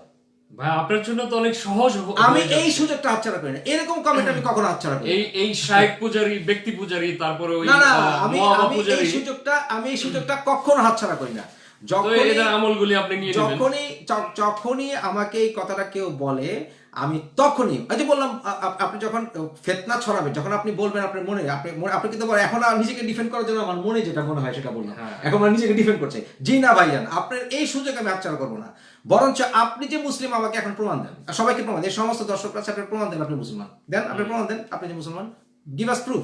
আপনার তো চেহারাই নাই, আপনি কে আমি তাই জানি না, সুতরাং যে নিবে আমি সুযোগটা হাতছাড়া করি না। আমি আমার সিম্পলি এক কথা হচ্ছে, আমি সুযোগটা হাতছাড়া করি না। তাহসিন আপনার সঙ্গে আমার ইনশাআল্লাহ হাসরের ময়দানে দেখা হবে, সেই দিন আপনি ভুলে যাবেন কিন্তু আল্লাহ সেদিন স্মরণ করাবে, সেই দিন দেখবেন মুফাসসির ইসলাম এই দাবিটা করবে, আল্লাহ রাব্বুল আলামিন সে যতটা সেজদা দিয়েছে প্রত্যেকটা নেকি আমি চাই, কারণ সে আমাকে কাফির বলেছে, সে আমাকে মুনাফিক বলেছে, এটা হচ্ছে তাদের মানে বড় একটা অস্ত্র। একদম আপনি রেস্ট অফ ইওর লাইফ নামাজ পড়তে থাকেন, সালাত আদায় করতে থাকেন, সমস্ত নেকি ইনশাআল্লাহ আমার নামে লেখা হবে ইনশাআল্লাহ। তাদের যাও, anyway। শায়েখদের আপনি বিরুদ্ধে ক্ষমা যদি করবেন আপনার না, কথা আপনি চলে আমি যায়- আল্লাহ করলে ক্ষমা করলে করবো, আমি আপনাকে ক্ষমা করবো না। আচ্ছা যাও, এনিওয়ে লেটস প্রসিড। হ্যাঁ। তাহলে এখন কথা হচ্ছে যে সুযোগটা হাতছাড়া করি না। এই সুযোগ আমি পাইলে হাতছাড়া করি না, এটা আল্লাহ আমাকে একটা সুযোগ বরকতের রাস্তা। আপনার তো আমল করার দরকার, আল্লাহ এদের যে রাব্বুল আমল আলামিন, নেক আমলগুলো নিয়ে তো আপনি আল্লাহ। পার পেয়ে যাবেন। ইয়া আল্লাহ রাব্বুল আলামিন, আল্লাহ তোমার ধন্যবাদ দিয়ে দেন। আচ্ছা জাযাকাল্লাহ খাইরান। না জাযাকাল্লাহ খাইরান জবাব মাপ পেয়ে যাবে। আচ্ছা। না না না না এই মাপ দিব না। ঠিক আছে, ওকে নেক্সট। তাহলে এখন এই যে নিউট্রাল না এই ইয়াতে তোমার সাহাবাদের ব্যাপারে, তুমি দেখো সাহাবাদের ভিতরে আবার কোরআনে 9 নম্বর সূরা 1 নম্বর আয়াতে পার্থক্য করা হচ্ছে, যারা কিনা ধরো মক্কা জয়ের আগে ইসলাম গ্রহণ করেছে এবং যারা পরে গ্রহণ করেছে তারা কিন্তু সমান হতে পারে না। সমান না, কখনোই না। এবং তারপর আসে যারা বদর যুদ্ধ করেছে তাদের স্ট্যাটাস কিন্তু একটু উপরে উপরে, হ্যাঁ, এবং এবং কোরআন অনুযায়ী। এবং দেখো যারা কিনা রাসূলুল্লাহ সাল্লাল্লাহু আলাইহি ওয়াসাল্লামের সঙ্গে প্রতিটা যুদ্ধে অংশগ্রহণ করেছে, প্রতিটা টেস্টে অংশগ্রহণ করেছে, তাদের স্ট্যাটাস কিন্তু সমান হতে পারে না। না, তাহলে তুমি মুয়াবিয়া রাসূলুল্লাহ সাল্লামের জীবদ্দশা কোন মক্কা জয়ের আগে কোন যুদ্ধে অংশগ্রহণ করেছে? তো মুসলমানই হয়নি। এবং সে 630 খ্রিস্টাব্দে মুসলিম হলো, 632 খ্রিস্টাব্দে হযরত মুহাম্মদ উনি ইন্তেকাল করেন। এক্স্যাক্টলি। শুধু আরেকটা বিষয় হচ্ছে যে হাফসা রাদিয়াল্লাহু তোমার হাফসা না, ওনার নাম রামলা রাদিয়াল্লাহু তাআলা, রামলা বিনতে আবু সুফিয়ান, হ্যাঁ রামলা বিনতে আবু সুফিয়ান, মুয়াবিয়ার হাফ সিস্টার। হ্যাঁ মুয়াবিয়ার কিন্তু সে কিভাবে হাফ সিস্টার, সে কিন্তু ভিন্ন মা, মা ভিন্ন বাপ এক। হ্যাঁ। সুতরাং এদের আমলে হ্যাঁ, প্রকৃত হাদিস সংকলন তো সম্ভবই নয়, এবং তারা এমন কিছু হাদিস ছড়িয়েছে বাজারে যেগুলো কিনা ধর্ষণ জাস্টিফাই করে। কারণ তার বংশ মুয়াবিয়ার বংশ ধর্ষণ করেছে ইয়াতে তোমার ইয়াজিদের অর্ডারে। কোথায় ধর্ষণ করেছে? কোথায়? আপনার মক্কা মদিনার মতো পবিত্র মক্কা ঘেরাও করেছে, মদিনাতে তারা হত্যা করেছে, আবু বকর রাদিয়াল্লাহু আনহুর নাতিকে তারা গলা কেটেছে, ইবনে জুবাইর, হোসেন রাদিয়াল্লাহু গলা কেটেছে, আরেকজনকে গলা কেটেছে, সে কে? আপনি কি ওই হযরত আবু বকরের নাতির কথা বলছেন? আবু বকর নাতি তো করেছিল, আবু বকর ছেলেকেও ওরা গলা কেটেছে, হ্যাঁ, আব্দুর রহমান রাদিয়াল্লাহু রহমান। আনহু। তাহলে আমার কথা হচ্ছে যে আরেকজন গলা কেটেছে, কার জানো?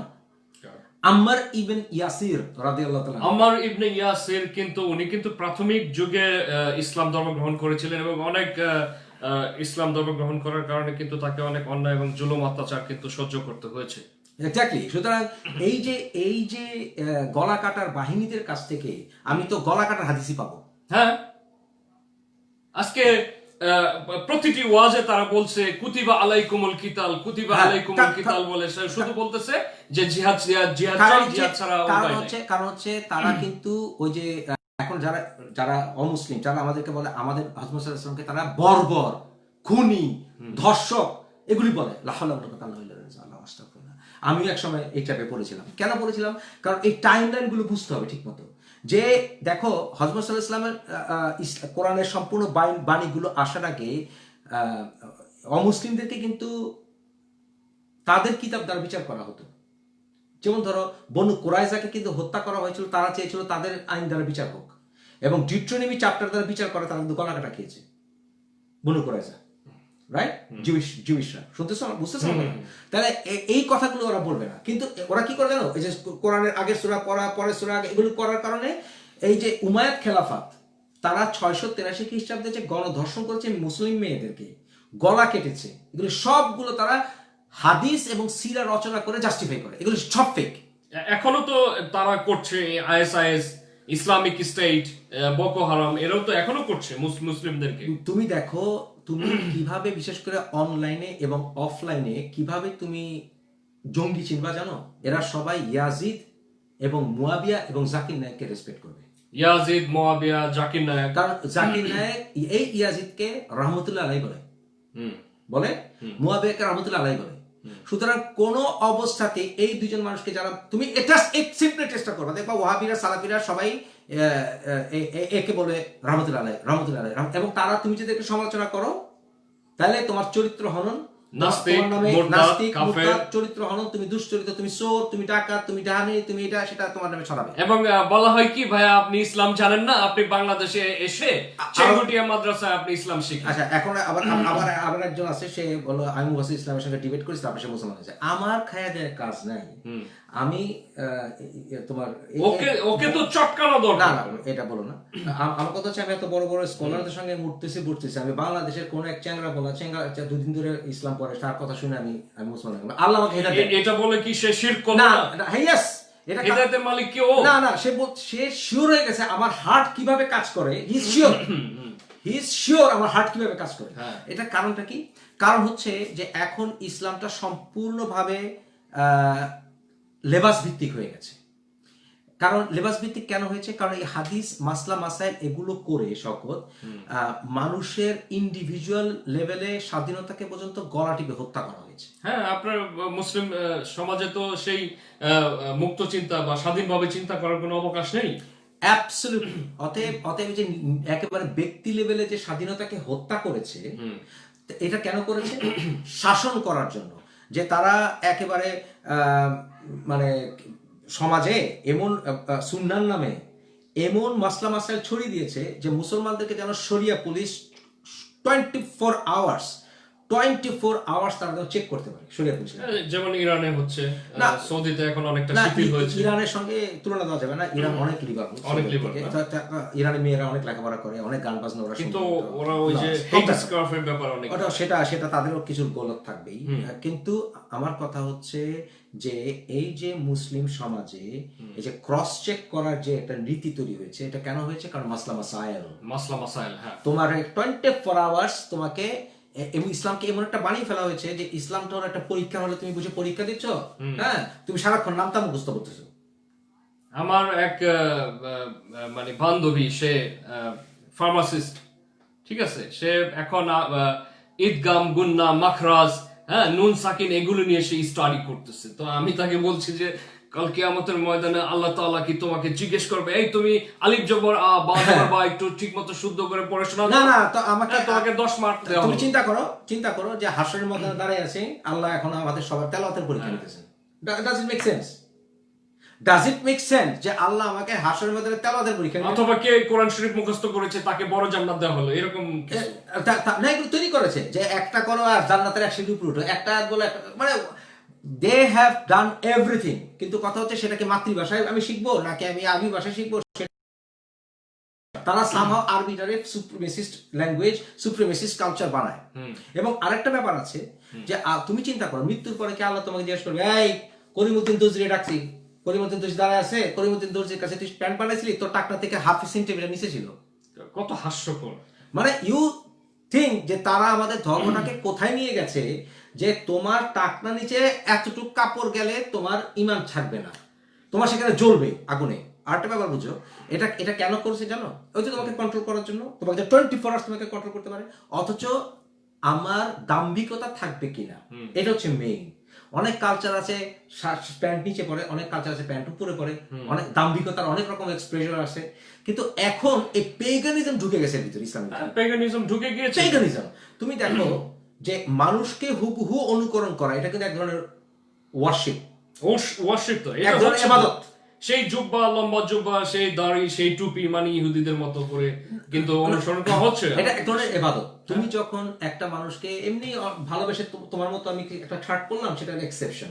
কিন্তু আমি যখন তোমার মতো শার্ট পরাকে আমি আমার ইবাদতের অংশ মনে করলাম, দ্যাট মিন্স আমি তোমাকে উপাসনা করি। প্রতিটি স্টেপ অনুকরণ, আমি তোমাকে উপাসনা করি, এই কথার যুক্তি আমাকে কোনো আলেম ভাঙাই দিতে পারবে না। এগুলো তো সিম্পল। আরো অনেক অনেক বিষয় আছে যেগুলো খুবই জঘন্য, যে হযরত মুহাম্মদ সাল্লাল্লাহু আলাইহি ওয়াসাল্লাম উনি কিভাবে ওনার স্ত্রীদের সাথে সময় কাটাতেন, সেটা ওই কাঠ মোল্লাকে জানতে হবে। কেন আপনি এত অসভ্য কেন? হ্যাঁ, এক্স্যাক্টলি। এবং শুধু তাই না, আপনি আপনার details। ওয়াইফকে নিয়ে কিভাবে সময় কাটান এটা কি কেউ জানতে চাইলে সেটা কি সভ্যতার পর্যায়ে পড়ে? অ্যাবসলিউটলি। এখন এখন এগুলো এগুলো করে তারা এটা কেন করে, সেটা আবার নাকি সুন্নাহ? না এটা কেন করেছে জানো শপথ? মূলত করেছে এই কারণে যে বললাম যে সৌদি অঞ্চলটা বা আরব অঞ্চল, আরব পেনিনসুলা এবং ওই অঞ্চলটাকে এক কালচারে এনে যেটা ওয়েস্ট এখন বলে না যে এই আরব কালচার আনতে পারবে না, এই ওই কালচার আনতে পারবে না, এই ওটা পারবে না, ফ্যাসিস্টটা বলে যেগুলি। ফ্যাসিস্ট, হ্যাঁ। এবং এবং ওই ফ্যাসিস্ট অ্যারাবিক একটা পাওয়ার কোরাইশিরা ওখানে কন্ট্রোল করতে গিয়ে তারা বিভিন্ন যে গোত্রীয় কালচারটা ছিল সেটাকে ইসলাম যে গোত্রীয় কালচার রেখেও যে ইসলাম পালন করা যায় সেটাকে তারা ধ্বংস করে কোরাইশি কালচারে আনার একটি প্রবণতা ছড়িয়ে দেওয়া। হ্যাঁ, সেটা সেক্ষেত্রে সবচেয়ে বড় সহায়ক হচ্ছে এই যে সৌদি আরব থেকে পাশ করে আসা যে ঘুমটা হুজুর গুলো। হ্যাঁ, এবং তারা কি করে ব্যাপারটা শুনো, তারা ওইটাকে নিয়ে তোমার ইয়া করে, কি বলে তোমার এই তুমি এই তুমি হিজাব করছো, তোমার একটা চুল দেখা যায়, তুমি কনফার্ম তুমি দোজখে গেছো, তোমার একটা চুল দেখা গেছে। হ্যাঁ, মানে তুমি বাইনোকুলারকে খুঁজতে থাকবা, আল্লাহ কি মনে হয় তোমার মৃত্যুর পর আল্লাহ বিচার করবে, এই মেয়ে এই তুমি হিজাব করছো না থেকে তোমার এই ডান দিকের কানের বাম দিকের চুলটা দাঁড়াইছিল। Come on, you must be joking. হ্যাঁ, এখন বাংলাদেশে যে হুজুররা যে সকল করে এদের কোরআন শরীফের মানে অনুবাদ শুনলে আমার তো মনে হয় ইসলাম থেকে উল্টা দূর দিয়ে, আল্লাহর ভয় তো দূরের কথা, ইসলাম থেকে দূর দিবে মানুষ। যখন বলবে যে ভাইরাসের কি বলে এটাকে ভ্যাকসিন আপনারা নিবেন না এবং আপনি আম পাতা খাবেন, তখন তারা উল্টা দূর দিবে।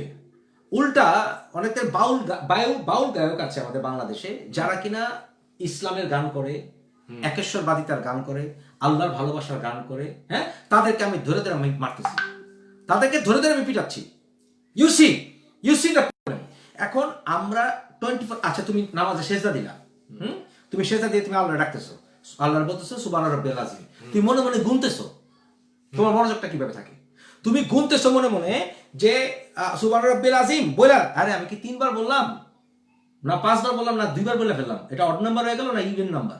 আমি সেজদা পরে আমার কি ইভেন নাম্বার না অড নাম্বার হিসাব করতে হবে? সেজদা পরে আমি সুবহান রাব্বিয়াল আযীম বলতেছি, আমি কি বেজোর সংখ্যা বললাম না জোর সংখ্যা করলাম? আমার মনোযোগটা আছে ওদিকে। হ্যাঁ, তারপরে আমি আল্লাহর কাছে দাঁড়া নামাজ পড়লাম ঠিকই, সালাত আদায় করলাম ঠিকই, কিন্তু আমি ঠিকই ইসলামিক তরিকাতে আমি বললাম না, আমার সেখানে আল্লাহর সঙ্গে কোনো সম্পর্ক নাই, আমি নামটা মুখস্থ বলতেছি। হাউ ইজ দ্যাট ইসলাম? এটা ইসলাম হয় কিভাবে? আমি জানতে চাই এটা ইসলাম হয় কিভাবে? আমি আমি আমি সালাত আদায়ের প্রকৃত ভালোবাসা আমি যখন আমার থাকতেছে না, আমি তো মুখস্থ বিদ্যা বলতেছি, আমি কি সালাতে দ্বারা মুখস্থ পরীক্ষা দিতেছি?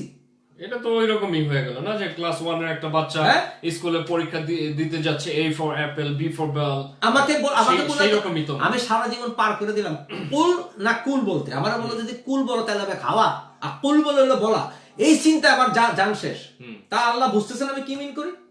অবশ্যই। হ্যাঁ, এখন অনেকে মুসলমান হচ্ছে যারা চাইলেও আরবিতে উচ্চারণ করতে পারে না, চাইলেও পারতেছে না। এটা বলে কি তারা আল্লাহকে দুর্বল করছে না যে আল্লাহ শুধু ওই শুদ্ধ আরবিক উচ্চারণই বুঝে, অন্য কোনো ভাষা বুঝে না? ইয়েস, এইখানে আমাকে কোরআন বুঝতে হলে আমাকে অবশ্যই অবশ্যই অবশ্যই আমাকে বুঝতে হবে কোরআনের যে কোনো আয়াত যে সেটার আসলে ইয়াটা কি, তোমার কি বলে এটারে, সেটা মূল উদ্দেশ্যটা, সারমর্মটা কি, কনটেক্সটটা কি।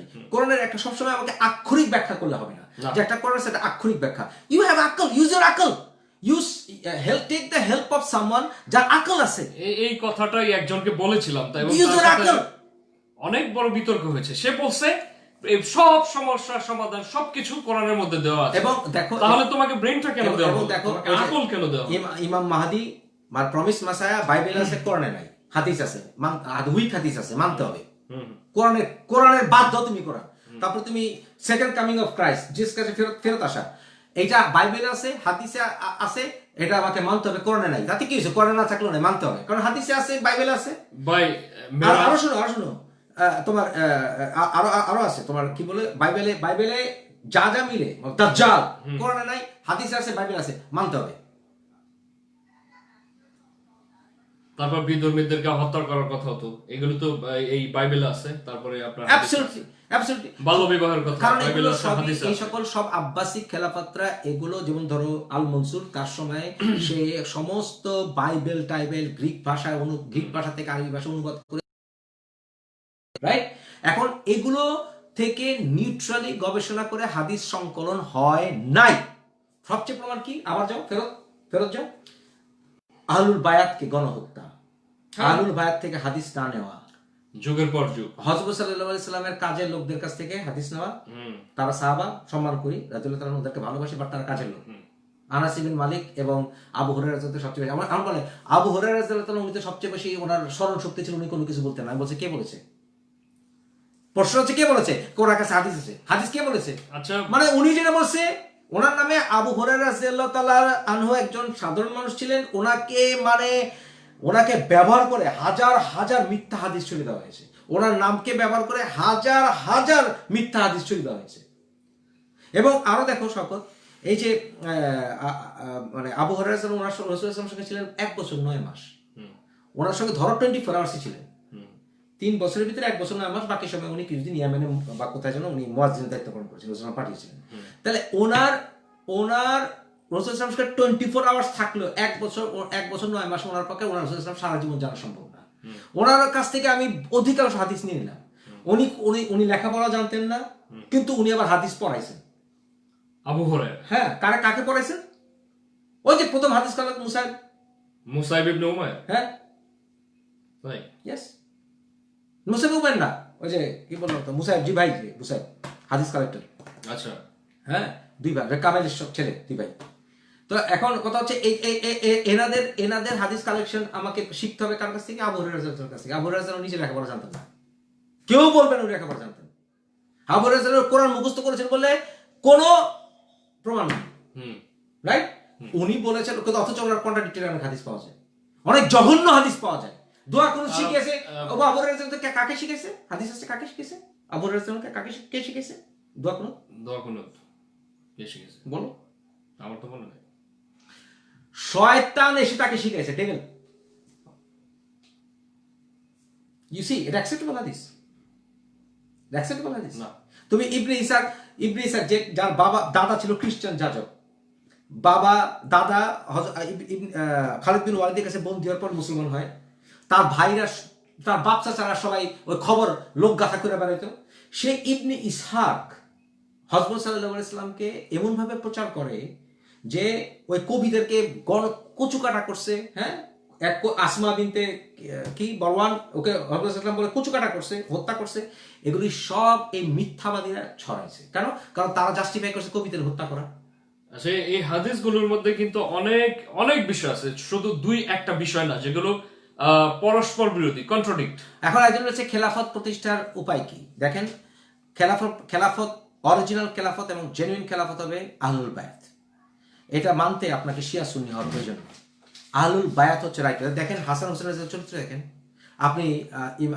সবচেয়ে বড় জ্ঞানী ইসলামিক স্কলার জাফর আল সাদিক হযরত সাল্লাল্লাহু আলাইহি ওয়াসাল্লামের বংশ, রাইট? আপনি তাদের চরিত্র দেখেন।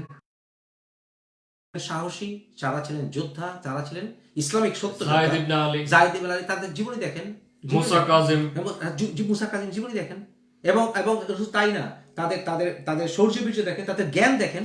হযরত সাল্লাল্লাহু আলাইহি ওয়াসাল্লামের প্রকৃত ইতিহাস, প্রকৃত বায়োগ্রাফি, প্রকৃত জীবনী কারা শিখেছেন? হযরত নিজের পরিবার। আরে বাপ রে বাপ, নিজের পরিবার।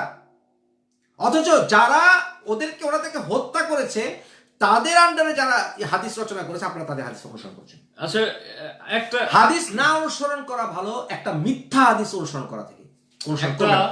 এখানে একটা কথা আমি না বলে পারছি না, যে হযরত আলী, হযরত বাকের, মুসা কাজিম, জাফর সাদিক, যায়েদ ইবনে আলী, এই ধারার মানুষগুলোর যে কথাগুলো তারা বলে গিয়েছে, এই কথাগুলো পালন করার জন্য আপনার মুসলিম হওয়ার প্রয়োজন নেই। আপনি যদি একজন মানুষ হয়ে ওনাদের কথাগুলি পালন করেন, আপনি খুব নাইস এবং ডিসেন্ট, তারা বলে গিয়েছে যে দার্শনিক কথাবার্তা তারা বলেছে, আপনি সুন্দর জীবন যাপন করতে পারেন। একটা কথা বলে যে সুন্নিরা নাকি পরিবারতন্ত্র চায় নাই। আমার কথা হয়েছে, আপনি আহলুল বায়াত সরায়া আপনি মুয়াবিয়ার পরিবার নিয়ে আসলেন, মারওয়ানের পরিবার নিয়ে আসলেন, আব্বাসীর পরিবার নিয়ে আসলেন, আপনি পরিবার শাসন আনেন নাই মুসলমানদের ভিতরে। পরিবারতন্ত্র 1200 বছর তো পরিবার শাসন, এই শয়তানদের শাসন নিয়ে আসছেন। হযরত আলী ক্ষমতা আসলে পরিবারতন্ত্র চালু হয়ে যেত, যারা আপনারা বলেন যারা সেই জঙ্গি পূজারী, আপনারা কিন্তু আবার সেই মুয়াবিয়ার পরিবারতন্ত্রকে, আব্বাসীয় পরিবারতন্ত্রকে আপনারা কিন্তু গ্লোরিফাই করছেন। এখন বলে যে অনেক নাকি জায়েফ আছে। আরে ভাই, সহি গ্রেডের হাদিস হচ্ছে ভিত্তিহীন, 90%। এক মিনিট আমি একটু হ্যাঁ, সেই গ্রেডের হাদিস হচ্ছে ভিত্তিহীন, সেই গ্রেডের হাদিস। উদাহরণ দিচ্ছি যে আপনি যখন বলে যে সানাদ ওনাকে 3 লক্ষ হাদিস থেকে 3000 হাদিস এনেছেন ইমাম বুখারী, আমার কথা হচ্ছে ইমাম বুখারীর প্রশ্ন দিতে আপনি কি বলেন? ইমাম বুখারী তো ফাতেমা রাদিয়াল্লাহু হাদিস একটা, তাও ওটা প্রশ্নবিদ্ধ হাদিস, সুন্নিরাই বলে, আমি বলি না, সুন্নিরা বলে। কিন্তু কথা হচ্ছে যে আপনি ইমাম বুখারীকে আপনি সম্মান দেন কি হিসাবে? ওনার মেমোরি অনেক ভালো, হ্যাঁ, উনি 19 বছর বয়সে প্রথম যে বই লিখেছেন ওটা আপনাদের জন্য একেবারে মানে ঐতিহাসিক বই হয়ে গেছে। 32 বছর শুরু করে 35 বছর, 3 বছরে উনি সেই বুখারী উনি লিখেছেন 3 বছরে, 35 বছর বয়সে জব ডান। সেটাকে আপনি অকাট্য হিসেবে ধরে নিচ্ছেন। হাউ হাউ হাউ আপনি কোরআনের বাইরে আল্লাহ আপনাকে কোনো কিছুতে বিচার করবে না। কারণ কি? কোরআনের বাইরে যা কিছু আছে সবগুলো প্রশ্নবিদ্ধ হিউম্যান এফোর্ট। হিউম্যান এফোর্ট কখনো ত্রুটিমুক্ত হয় না। আল্লাহ আপনাকে এমন কোনো বই দিয়ে আপনাকে বিচার করবে না যেই বই ত্রুটিপূর্ণ বা ত্রুটি থাকতে পারে। এই কারণে আমাদেরকে আল্লাহ বাইবেল দিয়ে বিচার করবেন না। আল্লাহ কোরআনের বাণীর আগে ইনজিল, তাওরাত, জবুর এগুলিকে একটি দিয়ে আল্লাহ আমাদেরকে বিচার করবেন না। কেন করবেন না? এগুলোর মধ্যে ভুল ভ্রান্তি আছে। মানুষরা তাদের কথার সাথে আল্লাহর কথা মিশিয়ে দিয়েছে। সুতরাং আল্লাহর ওহী সাথে যারা মিশিয়েছে সেই তাওরাত, জবুর, ইনজিলি বাদ হয়ে গেছে, রাইট? তা সেইখানে পুরোটাই হিউম্যান এফোর্ট। আমি যদি এখন ইমাম বুখারীকে বলে সরি ভাই, আপনার কথা আমি শুনতে পারতো না, আমার কি গুনাহ হবে? কারণ হাদিস মানে কি ফরজ? না, অবশ্যই না। শুধু তাই না, আমাকে কিভাবে বিচার করা হবে? যখন আমি যদি বলি আল্লাহ আমি এত গন্ডগোল, এত হিস্ট্রি, এত বাজে কথা, এত শাসক কেউ নিউট্রাল হতে পারে না, আমি তাদের নির্ভর করে নেই। আল্লাহ যদি বলতো যে আমাকে এই মাসলা না মানলে আমার গুনাহ হবে, তাহলে তো কোরআনে আসতো। শুধু তাই না, আমাকে এই মাসলা মানলে আমার বেশি সওয়াব হবে, সেটাও কোরআনে আসতো। কোরআনে রাসূল সাল্লাল্লাহু আলাইহি ওয়াসাল্লামের যে সুন্নাহ বা রাসূল ইসলামকে অনুসরণের কথা যেটা বলা হয়েছে সেটা হচ্ছে রাসূল ইসলাম কোরআন দ্বারা বিচার করবেন। রাসূল ইসলাম যে কোরআন মানুষকে দিয়েছে তা দেয়া উনি আমাদেরকে আল্লাহ আমাদের বিচার করবেন। এবং রাসূলুল্লাহ সাল্লাল্লাহু আলাইহি ওয়াসাল্লাম সকল নবীদেরকে আল্লাহ প্রশ্ন করবেন কোরআন এবং তার কাছ থেকে যে সকল ঐশিক গ্রন্থ এসছে সেগুলি দ্বারা নবীদেরকে মতো প্রশ্ন করা হবে। আল্লাহ রাব্বুল আলামিন উনি ঈসা আলাইহিস সালামকে প্রশ্ন করবেন, আসলে কোরআনে। তাহলে তাদেরকে কিভাবে কি দিয়ে তাহলে এক্সপিরিয়েন্স করবে, কিভাবে তাদেরকে জাজ করবে, আমি জানতে চাই। এখন কিছু এই বললে মুফাসসির ইসলামে ফেরত আসার কারণ হচ্ছে উনি কোনো মানে ওনার কোনো ষড়যন্ত্র আছে, ওনার কোনো মতলব আছে। ভাই মতলবটা কি? যখন ইসলাম ত্যাগ করেছিলাম তখন বলেছিলেন আমি বলি ইহুদি খ্রিস্টানদের দালাল। তো ইহুদি খ্রিস্টানদের তো সমালোচনা করেছি আমি, আমার চেয়ে সমালোচনা কোনো বাংলাদেশি করে নাই। নাস্তিকদের নাস্তিকদের সাথে ডিবেট আমার চেয়ে বেশি করে নাই কেউ। তারপরে বললাম আমি মোসাদের দালাল, মানে ইসরায়েল দালাল। ইসরায়েলের বিরুদ্ধে আমার চেয়ে বেশি আন্দোলন কেউ করে নাই দেশে বিদেশে। 2014 সালে কেউ করে আরে কেউ করে না, চাপাবাজরা কেউ জানে না। ফিলিস্তিনের পক্ষে আপনারা আন্দোলন করেছেন, কবে করেছেন? তারপরে মসজিদ পক্ষে আন্দোলন একমাত্র আমি করেছি বাংলাদেশি। তারপরে আমি ডোনাল্ড ট্রাম্পের বিরোধিতা করেছি। আমি খ্রিস্টানদের সঙ্গে আমাদের বরিস জনসন যে আমাদের ব্রিটেনের প্রাইম মিনিস্টারের সমালোচনা আপনি করেছেন, এরা করেছে। হ্যাঁ এক্স্যাক্টলি। আমি আপনাদের হেডম আছে বাংলাদেশে থেকে আপনারা শেখ হাসিনার বিরুদ্ধে একটা কথা বলবেন। দেখো শকত, আপনারা তো নপুংসক। দেশের বাইরে আমার চাইতে বেশি অ্যান্টি শেখ হাসিনা আন্দোলন কেউ করে না। আজকে থেকে 12 বছর ধরে 13 বছর ধরে প্রমাণিত। আরেকটা কথা বলি, আমরা কি শেখ হাসিনাকে ঘৃণা করি? না, সে খারাপ অফকোর্স ভালো করলে আমরা প্রশংসা করি। একই কথা সব দলের সবার ক্ষেত্রে। আমি জামাতের সমালোচনা করেছি প্রতি বছর, আবার জামাতের উপরে যখন নিপীড়ন করেছে আমি জামাতকে ডিফেন্ড করেছি। জামাতের লিডার আমার ফ্রেন্ড। তারপরে তোমার খালেদা জিয়া কি আম্মা ডাকি আমি? তাহলে আমি কার দালালি করতেছি আপনাদের? আসলে স্যাক্রিফাইস করে দেশের জন্য আমার চরিত্রকে হনন করার জন্য অনেক প্রচেষ্টা করা হয়েছে। আমার সৌদি আরবে এক মুখোশ পরি একটা মেয়েকে আমার বিরুদ্ধে আমি বলে কোন কবে তার বাচ্চাও বলে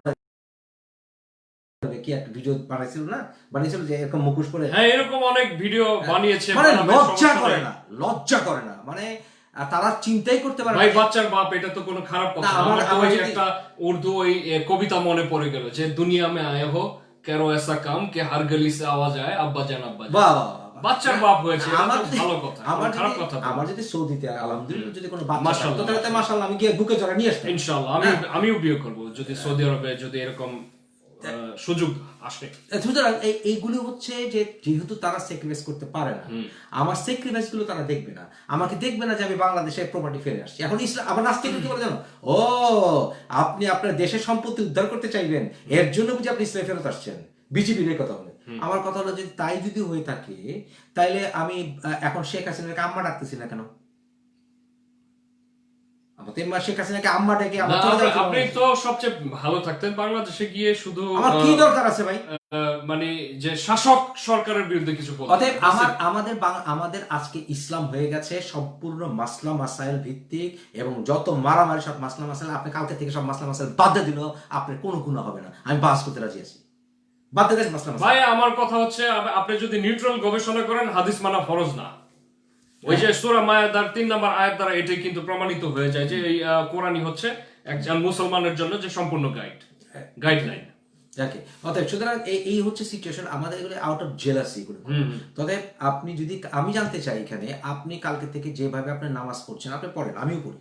আমি ইমাম আবু হানিফার হানাফি মাযহাবের মানুষ, আমি মাযহাব বিশ্বাস করি। কেন? কারণ এটা আমার লাইফটাকে সিস্টেম করতে সুবিধা করে জুরিসপ্রুডেন্সের ক্ষেত্রে। কিন্তু এট দ্য সেম টাইম আমি কাউকেই প্রশ্নাতীত মনে করি না, এবং এট দ্য সেম টাইম আমি মনে করি হাদিস 99% বাড়াই দিই সব, 99% ভুয়া। হ্যাঁ, এখানে আরেকটা কথা বলা যায় যে আপনি দেখুন আজকে সবাই আমার সামনে কেউ যদি হাদিস বলে এবং বলে এটা সহিহ হাদিস, আমাকে পরীক্ষা দিতে হবে। কিরকম পরীক্ষা দিতে হবে? আমাকে বলতে হবে যে সানাদের প্রত্যেকটা মানুষের ব্যাকগ্রাউন্ড এবং কার শাসনামলে সে ছিল সেই শাসকের ব্যাকগ্রাউন্ড সহ আমাকে পরীক্ষা দিতে হবে। এখন আমি জানি এগুলি, সুতরাং আমাকে যদি পরীক্ষা পাস না করে আমার সঙ্গে হাদিস বর্ণনা করতে আসবে না। Simple as that. সালাত কিভাবে আদায় করবেন? আল্লাহর ওজিফা করেন সারাদিন, তাহলেই হবে। আজকে দেখেন যে রাতে আল্লাহর ওজিফা করেন। ইসলামের ইতিহাসে সবচেয়ে লিবারেল, সবচেয়ে গ্রহণযোগ্য জুরিসপ্রুডেন্স হচ্ছে ইমাম আবু হানিফা। অথচ ইমাম আবু হানিফা, আরে বাপরে, আমি আল্লাহরে কি যতভাবে পারে চেষ্টা করে আমি ওজিফা আমি কয়টা না কথা বলে ওজিফা করতে পারবো সেটার আমাকে রুল বেঁধে দেয়। আমি কিভাবে দাঁত মাজবো সেটার রুল বেঁধে দেয়, কিভাবে আমি সেক্স করবো রুল বেঁধে দেয়, কিভাবে আমি চুল কাটবো রুল বেঁধে দেয়, কিভাবে কামড় করবো রুল বেঁধে দেয়, আমার শার্ট কি একটু লাল হয়ে গেল না নীল হয়ে গেল এটা রুল বেঁধে দেয়। মানে পুরো শ্বাসরুদ্ধকর অবস্থা। মানে আমি 24 hours I am too conscious about my personal life and everything. আমি 24 hours আমি কি ডান হাতে চশমাটা ধরলাম না বাম হাতে উঠালাম, আমি কি ডান হাতে চা খেলাম না বাম হাতে খেলাম, আমি কি, বাট 24 hours রুলস। অথচ কোরআন এত বড় একটা ফ্লেক্সিবল একটা বুক, এর সাথে ফ্লেক্সিবিলিটি নাই। সেখানে আত্মা বিল্ডিং, মানে মন আত্মাকে, আমার আত্মাকে আমার বিল্ড করার যে তাগিদ আছে, সেইটার হিসাব কিন্তু আল্লাহর কাছে হবে। কিন্তু এখানে সেটা নাই, এখানে 24 hours। ও আচ্ছা, শকত তো আজকে এই গেঞ্জিটা পড়ছে, তাহলে শকত তো ডেফিনেটলি বোধহয় শালা তো আসলে নাস্তিক, এ তো আসলে ইসলামের শত্রু চুপা। মানে নিজের খবর নাই, নিজের আত্মার খবর নাই, মানুষের কাপড়ের লেবাসের দোষ গুলো বেড়ায়। এবং কিছু কিছু মোল্লার আছে, তারা বেশি যত আরবি হট একটা টার্গেট, একটা টেন্সিস আরবি হবে। আরে বেটা, তুই বাংলাদেশে আরবি ড্রেস পড়িস কেন? তুই বাংলাদেশে আরবি ড্রেস পড়িস কেন? দেখতে কেমন লাগে যখন পরে। এক্স্যাক্টলি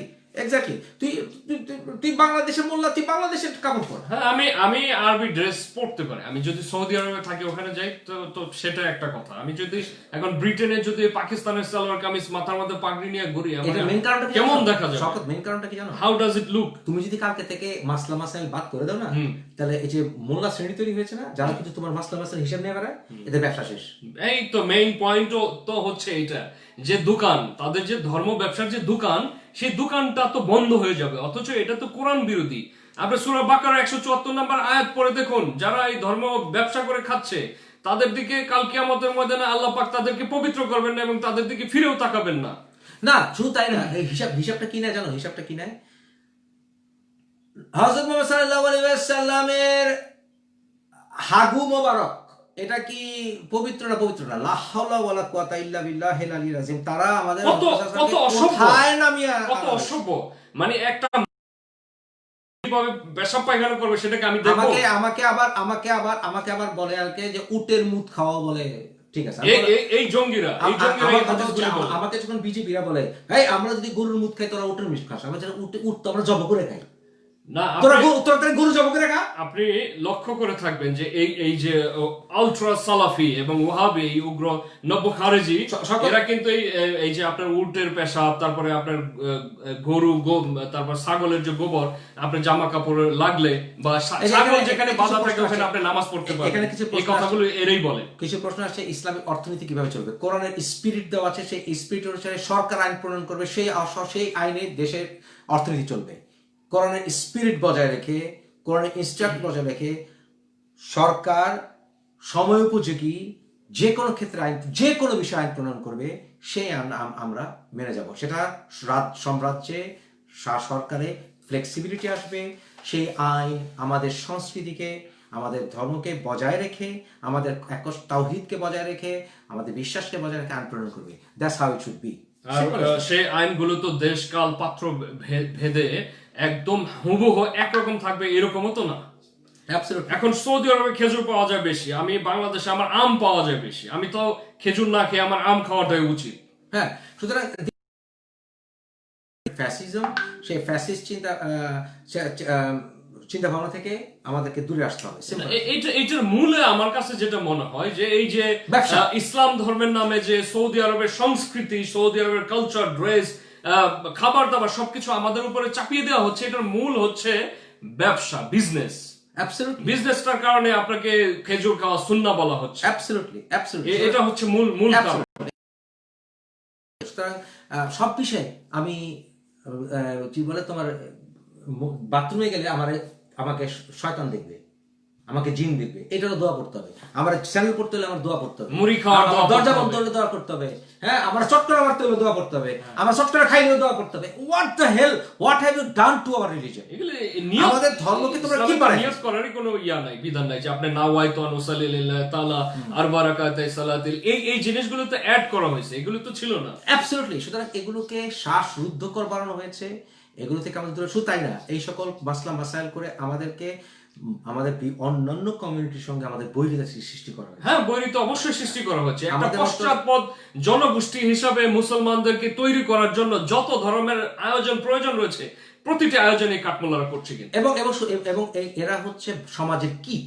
হ্যাঁ, অবশ্যই এদের সঙ্গে যুদ্ধ ঘোষণা করতে হবে, মানে ইন্টেলেকচুয়াল ওয়ারফেয়ার। সেটা কি শকত? এরা জন্মের পর থেকে মাসলা মাসাইল শিখে বড় হয় এইটার জন্য, যে এইটা করে আমি আমার জীবিকা নির্বাহ করবো। এদের তো এই যে করোনা ইব্রাহিম বলো, আর একটা হামজা আছে না, ওটা বলো, এদের কারো অন্য কোনো উপার্জন নেই, অন্য কোনোভাবে একটি টাকা উপার্জন করার ক্ষমতা রাখে না, একটি টাকাও না। এবং তারা কোরআনটা হাতেই নিয়েছে, মাসলা মাসাইল হাতেই নিয়েছে, এটা দিয়ে ব্যবসা করবে, এটা তার জীবিকা করবে। যারা এইটাকে প্রথম থেকে জন্মের পর থেকে এটাকে তারা টার্গেট হিসেবে নিয়েছে জীবিকা, কোরআন এবং মানে ইসলাম শিক্ষাকে তারা জীবিকা নির্বাহ হিসেবে তারা নিয়েছে, তারা কোনো মতে এটাকে হাদি হিসেবে পার করতে পারবে না। এখন আপনি যখন এই কথা বলেন তখন বলে এটা হাদিয়া। আপনি চুক্তিবদ্ধ হয়ে 50,000 বা 1 লক্ষ টাকা আপনি চুক্তিবদ্ধ হয়ে ওয়াজে যাবেন হেলিকপ্টারে চড়ে, এটা হাদিয়া। আপনি কি মানে মজা পেয়েছেন, আমাদেরকে বোকা পেয়েছেন? এখন একজন প্রশ্ন করেছে যে ইসলামী শাসনে মুদ্রা কি হবে। ইসলামিক অনেকে স্কলার আছেন যারা কিনা ইসলামিক অর্থনীতি নিয়ে আপনাকে এভাবে কথা বলবেন, কোরআন ভিত্তিক ইসলামিক অর্থনীতি আপনাকে আলোচনা করবেন, তাদেরকে জিজ্ঞেস করবেন। এখন আমি আলোচনা করতে গেলে এই বিষয়ে 2 ঘন্টা লেকচার হবে, যে কোরআন ভিত্তিক অর্থনীতি, এটা নিয়ে অনেক গবেষণা হয়েছে। বাংলাদেশের চেঙ্গুটিয়া মাদ্রাসার ওরা জানবে না। আমি প্রতিদিন, এটা উৎসাহ দেওয়ার জন্য বলছি, আমি প্রতিদিন যে সংখ্যক বই কিনি, আমি তো দেখছি প্রতিদিন একটা নতুন বই, অনেক পুরনো বই, কিন্তু এই যে আসলে এটা কোথায়, খাপটা কোথায় রাখা হয়েছে, আজকে এসছে এই বইটা। দেখেন আমি কিভাবে পড়াশোনা করে, আপনাদের অনেকে প্রশ্ন করে বলছে আপনি গবেষণা করেন কিভাবে। এই বইটার লেখকটা দেখেন, দেখেছেন? ইবনে খালকিন। দেখুন এই বইটা, এটা কি লেখা? দেখুন, ইবনে খালিকানস বায়োগ্রাফিক্যাল ডিকশনারি। এটা আজকে বইটা আমার কাছে ডেলিভারি এসছে, এটা ভলিউম 4। এই বইটা কবে লেখা? কত শত বছর আগে এই বইটা লেখা। How do I research? সুতরাং এইভাবে পড়াশোনা করি আমি, এবং আমি অনুপ্রাণিত করি আপনারা এইভাবে পড়াশোনা করেন। অতএব আপনারা কখনো ওই কৃপণতা করে আপনারা কোনো জ্ঞান অর্জন করতে পারবেন না। এবং আমি তো এটাকে আমার জীবন হিসেবে নিয়েছি। 15 ঘন্টা 16 ঘন্টা করে আমি আজকে থেকে 30-35 বছর পড়াশোনা করি, নিজের প্রফেশন থেকে শুরু রেখেছি এর জন্য। হ্যাঁ, অতএব এই দেখুন রাসূল ইসলামের প্রশ্ন এসেছে, যখন যখন কোনো প্রশ্ন আসে যে মুয়াবিয়াকে আসলেই সে লেখক ছিল কিনা, আমি এটা ছিল last copy of the book. আমি এই বিষয়ে বই নিয়ে আসছি, সবচেয়ে সেলিব্রেটেড বই দেখছি, সেটা আমি নিয়ে আসছি এবং সেই বইগুলো আমি গবেষণা করেছি। সুতরাং this is the way I study. অতএব আমার কথা হচ্ছে এইভাবে করতে হবে। আপনারা এবার না করলে আপনারা রেজাল্ট পাবেন না। আপনারা পড়াশোনা বাংলাদেশের সিলেবাস দেখে মাদ্রাসায় আপনারা ওই হাদিস কোরআন মুখস্থ করবেন, আলটিমেটলি এগুলো কিছু জানবেন। কোনো অ্যানালিটিক্যাল মাইন্ড আপনাদেরকে শেখায় না। এখানে অ্যানালাইটিক্যাল স্টাডি অ্যাকচুয়ালি শুধু মাদ্রাসা শিক্ষা ব্যবস্থার ক্ষেত্রে তো নেই। একজন লিখেছে তৈয়ব মিয়া, লিখেছেন কি বালের বই, ওগুলা এই বইটাকে লিখেছেন বালের বই। দেখো মানে নিজের অজান্তে যে গুনাহ করে। ইসলামের ইতিহাসে ইবনে খালিকেন সে কোন পর্যায়ের আলেম ইসলামের ইতিহাসে, এখানে যারা দর্শক আছেন একটু গুগল মারেন, এখানে যে তৈয়ব মিয়া নামে একজন আছে, তৈয়ব মিয়া, উনি বলেছেন এটা বালের বই। সরি রাস্তা করলাম, আমি আপনার গাড়িটা দিতাম না, উনি বলেছেন, আমি বলি নাই, উনি বলেছেন এটা বালের বই এখানে, এবং বলেছেন দুর্বেটা মুফাসসিল। মানে এই আপনি এই নামটা দেখেন, এটা একটু গুগল করেন। এখন এই যে কাকমুলারা এরা এরা এইটা নামও জানে না। এখন ধুর ভাই বাদ দেন, এই তৈয়ব মিয়া ও তো শিরককারী, ও হচ্ছে ওর ঈমান আকীদা, আর জাকির নায়কের কথা হচ্ছে ওর কাছে ওহী। এখন আমরা জাকির নায়কের যে বদমাইশি, মিথ্যাচারের বিরুদ্ধে কথা বলে, এই কারণে ওর অনেক সমস্যা হচ্ছে। যাক, তুমি লাস্ট কোনো কথা থাকলে বলে দাও। লাস্ট কথা হচ্ছে এটাই যে আজকে আমরা অনেক বিষয় নিয়ে আলোচনা করলাম। আমার কাছে মনে হচ্ছে যে জ্ঞান অর্জনের ক্ষেত্রে যদি নিরপেক্ষতা না থাকে তাহলে প্রকৃত জ্ঞান অর্জন করা যায় না। আর আমরা হাদিস সংকলনের ইতিহাসগুলো আমরা পড়ে দেখলাম যে সেখানে নিরপেক্ষতা থাকার অনেক না থাকার যথেষ্ট কারণ রয়েছে, এবং এই কারণে সন্দেহের ঊর্ধ্বে তাদেরকে মানা যায় না। এবং আপনি যখন মুয়াবিয়ার মতো একজন মানুষ হত্যাকারী এবং পরিবারতন্ত্র কায়েমকারী ব্যক্তিকে আপনি সাহাবা বলবেন এবং তার অনুসারীদেরকে সাহাবা বলবেন, তখন আপনি তো সাহাবার সংজ্ঞাই জানেন না। সাহাবা হচ্ছে তারা যারা প্রাথমিক যুগে হযরত মুহাম্মদ সাল্লাল্লাহু আলাইহি সাল্লামের পাশে দাঁড়িয়েছিল, বদরের যুদ্ধে যারা ছিল, যারা আহলে বায়তকে সমর্থন করেছিল, যারা সত্যের পথে ছিল, তারাই তো সাহাবা। আজকে আপনি সেই জানলে কি ইনশাআল্লাহ আমি পাবো। তাছাড়া আমি জিজ্ঞেস করি জাকির নায়কের পিছনে কেন পড়েছেন, 100 বার পড়বো। ওই শয়তানের পেছনে এর জন্যই পড়বো যে সেই শয়তান ইয়াজিদকে রহমতুল্লাহ আলাইহি বলেছে, মুয়াবিয়াকে রাদিয়াল্লাহু তাআলা আনহু বলেছে। এর জন্য যে কিনা হযরত সাল্লাল্লাহু আলাইহি ওয়াসাল্লামের পরিবারকে হত্যাকারীদের বিচার না করে পুরস্কৃত করেছে এবং তাদেরকে হত্যা করার উদ্দেশ্যে সেখানে পাঠিয়েছে। অতএব এদেরকে যারা সম্মান করে তাদেরকে অবশ্যই শয়তান এবং ইয়াজিদের ফ্যামিলি বলে। এবং তাইয়্যিব মিয়া আরেকটা শয়তান, সেও আল্লাহর গজবপ্রাপ্ত হবে ইনশাআল্লাহ, কারণ সে মুয়াবিয়াকে রাদিয়াল্লাহু তাআলা আনহু বলেছে এবং ইয়াজিদকে রহমতুল্লাহ। এরা সবাই মূর্খ এবং ইয়াজিদের বংশধর, তাদের কোন নামাজ রোজা ইনশাআল্লাহ আল্লাহ কোনদিন আজকে দেখেন বাংলাদেশটা যারা কিনা আহলেল বায়াতের হত্যাকারীদেরকে রহমতুল্লাহ আলাইহি বলে, রাদিয়াল্লাহু তাআলা আনহু বলে, আল্লাহর গজব তাদের উপরে পড়বে, গজব পড়বে তাদের উপরে। আজকে বাংলাদেশটা গত 20 বছরে এই ওয়াহাবি সালাফি জঙ্গিদের মানে এই ষড়যন্ত্রের ফলে কোন পর্যায়ে পৌঁছে গিয়েছে, ইবনে তাইমিয়ার মতো একজন উগ্র জঙ্গিবাদীকে শাইখুল ইসলাম বলা হয়। যেই লোক আমার নবীর পরিবারকে হত্যা করেছে তাকে সম্মান করে, সেই লোকের হাতে আমি এক গ্লাস পানি পর্যন্ত আল্লাহ যেন আমাকে না খাওয়ায়। তার কাছ থেকে ভালো খারাপ আমি কোনোটাই গ্রহণ করতে রাজি না। যে আহলুল বায়াতের হত্যাকারীদেরকে সম্মান করবে, আমি তার কাছ থেকে একটা শব্দ যেন আল্লাহ আমাকে কর্ণকুহরে না ঢোকায়, একটা শব্দ না, যতক্ষণ পর্যন্ত সে তওবা না করে মাফ না চাইবে, আল্লাহ যেন তার একটা শব্দ ভালো খারাপ কোনটা বুঝতে আমার জন্য মুশকিল হবে, কারণ সে আহলুল বায়াতের হত্যাকারীদেরকে সম্মান করে। একটা শব্দ তার আমার কানে গেলে আমার গুনাহ হবে। No sorry, thank you very much. না এই তাইব মিয়াকে বলছি, তাইব মিয়ার সন্তান বা বংশধরদেরকে কেউ যদি যুগের পর যুগ হত্যা করে আর তাইব মিয়ার সামনে, সে কি মানে কি মুখের মধ্যে আঙুল দিয়ে বসে থাকবে না? সুতরাং আপনাদেরকে বলছি, হযরত মুহাম্মদ সাল্লাল্লাহু আলাইহি ওয়াসাল্লাম বলেছেন কি, ফাতেমাকে যার আগায় আমাকেও তার আগায়, ফাতেমা রাদিয়াল্লাহু তাআলার সন্তান হাসান রাদিয়াল্লাহু হত্যাকারী, নির্বংশকারী এই মুয়াবিয়া ইয়াজিদ ফ্যামিলিকে যেই জাকির নায়েক এবং তার ফলোয়াররা সম্মান করে, আমি তাদেরকে ধিক্কার জানাই। হাসরের ময়দানে তাদের আমরা মুখোমুখি হব। এবং আপনারা যারা আমাকে সমর্থন করছেন, তারা আমরা আমার ভাই, তারা সমর্থন করবেন, সঙ্গে থাকবেন। এবং এই ইয়াজিদ ভক্ত জাকির নায়েককে যারা সমর্থন করবে তাদের সকল গুনাহ হবে। এবং আরেকটা জিনিস বলে রাখছি আপনার, ইনশাআল্লাহ, যে আমি কোনোদিন সরাসরি আহলুল বায়াতকে যারা অপমান করবে, মা আয়েশাকে অপমান করে যে শিয়ারা, আবু বকরকে অপমান করে যে শিয়ারা, আমি তাদেরকেও ধিক্কার জানাই।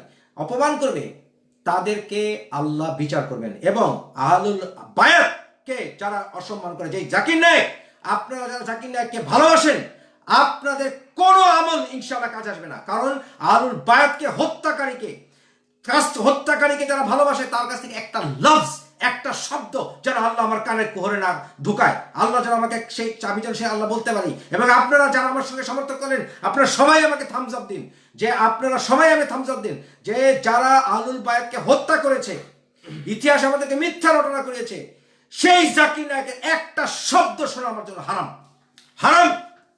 আপনার বিদায় হজে যখন হযরত মুহাম্মদ সাল্লাল্লাহু আলাইহি ওয়াসাল্লাম উনি বিদায় হজ থেকে ফিরে আসছিলেন, তখন কিন্তু গদিরে খুমে সেখানে কিন্তু উনি হযরত আলীকে সবার সামনে এমনি হাত উঁচু করে বলেছিল যে আমি যার মাওলা, হযরত আলী তার মাওলা। হ্যাঁ, আরেকটা কথা এখানে বলেছে, আবু বকর রাদিয়াল্লাহু আনহুকে কেন বর্ষতা স্বীকার করেন বা কথা বলেন নাই মা ফাতেমা রাদিয়াল্লাহু তাআলা। মা ফাতেমা রাদিয়াল্লাহু কথা না পড়ার যথেষ্ট কারণ ছিল। আবু বকর রাদিয়াল্লাহু আনহু উনি দুঃখ করেছে মা ফাতেমার মৃত্যুর পরে। এটা আয়েশা রাদিয়াল্লাহু তাআলা বর্ণিত হাদিস, বুখারীতে আছে, যে সেখানে আলী রাদিয়াল্লাহু আনহুকে যখন ডাকা হয় মসজিদে, সেখানে আলী রাদিয়াল্লাহু তাআলা আনহু এবং আবু বকর যে রিকনসিলিয়েশন হয়েছিল, উনি বলেছিলেন যে আপনাকে আমরা এমনি সবচেয়ে বেশি সম্মান করি, আবু বকর বলেছিলেন। কিন্তু সেই সময় সেই নির্বাচনে প্রসিজারে আমাকে ডাকা হয়নি। কিন্তু আবু বকর একটা পরিস্থিতিতে পড়ে মারামারি ঠেকানোর জন্য ওনাকে তাৎক্ষণিকভাবে খলিফা বানাতে হয়েছিল। একটা বিপদে পড়ে গেছিল আবু বকর, কারণ ওই সময় আদারওয়াইজ খুনাখুনি হয়ে যেত। আলী রাদিয়াল্লাহু সেটা উনিও হয়তো বা পরে বুঝেছেন, যা ওনাদের মধ্যে রিকনসিলিয়েশন হয়ে গেছিল। কিন্তু মা ফাতেমা রাদিয়াল্লাহু এর জন্য উনি দুঃখ পেয়েছিলেন, অস্বীকার করার কিছু নাই। উনি দুঃখ পেয়েছিলেন যে আমার হাজবেন্ডকে ডাকা হয়নি। হ্যাঁ, আহলুল বায়াত হচ্ছে আপন আমাদের কেউ হতে পারে না, ইম্পসিবল, অসম্ভব, এটা হতে পারে না, ইম্পসিবল, নো ওয়ে, কেউ না। ভালো থাকবেন ভাই আপনারা সবাই। হ্যাঁ, আপনারা সবাই ভালো থাকবেন বন্ধুরা। আমি আজকে ভাইয়ের সাথে অনেকগুলো গুরুত্বপূর্ণ বিষয় নিয়ে আমরা ক্লিয়ার হয়ে গেলাম। আপনারা এখানে বলা হচ্ছে জাকির নায়েক সম্পর্কে চরম মিথ্যাচার করা হয়েছে। আচ্ছা ঠিক আছে, আমি আপনাদেরকে প্রমাণ দিয়ে দিব। এটা পুরনো ভিডিওগুলো দেখেন, প্রমাণ দিয়ে দিলে তো হয়ে গেল। আমি প্রমাণ দিয়ে দিচ্ছি, প্রমাণ দূরে যাবো না, আমার কাছে প্রমাণ একেবারে হাতে আছে। মানে তাদের নবী জাকির নায়েককে গ্লোরিফাই করতে হবে। আমি প্রমাণ দিয়ে দিব যে জাকির নায়েক যে ইয়াজিদের অনুসারী এবং মুয়াবিয়ার অনুসারী, এবং সকল সালাফি ওয়াহাবিরাই মুয়াবিয়াকে ভালোবাসে, ইয়াজিদকে ভালোবাসে, এবং আমাদেরকে সত্য ইতিহাস দেয় না। এই প্রমাণটা আমি দিয়ে দিই। এই দেখেন আপনাদের জাকির নায়েককে ভালোবাসা জাকির নায়েক।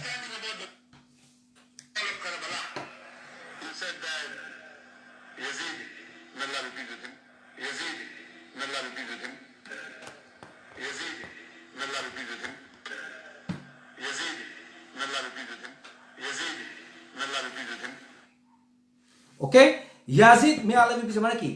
রাহমাতুল্লাহ আলাইহি। ইয়াজিদ রাহমাতুল্লাহ আলাইহি, আস্তাগফিরুল্লাহ, লা হাওলা ওয়ালা কুওয়াতা ইল্লা বিল্লাহ। ধিক্কার তোদেরকে, ধিক্কার, তোরা জাকির নায়েক উম্মত, ধিক্কার তোদের কোনো আমল হবে না ইনশাআল্লাহ, ধিক্কার। তো ভালো থাকবেন বন্ধুরা। আবার আমরা আপনাদের সামনে অনেকগুলো বিষয় নিয়ে চলে আসবো। আমাদের নিরপেক্ষ গবেষণা চলবে। আমি বাক স্বাধীনতা, মানবতার যে আন্দোলন করি, সেই আন্দোলন চলবে, এবং এই আন্দোলনে গিয়ে অনেক সত্য কথা বেরিয়ে আসে, যেই কথাগুলো না বলে আমরা থাকতে পারি না।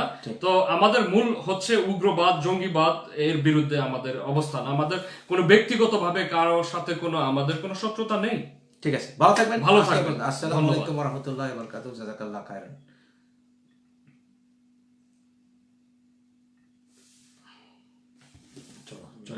আমার সরি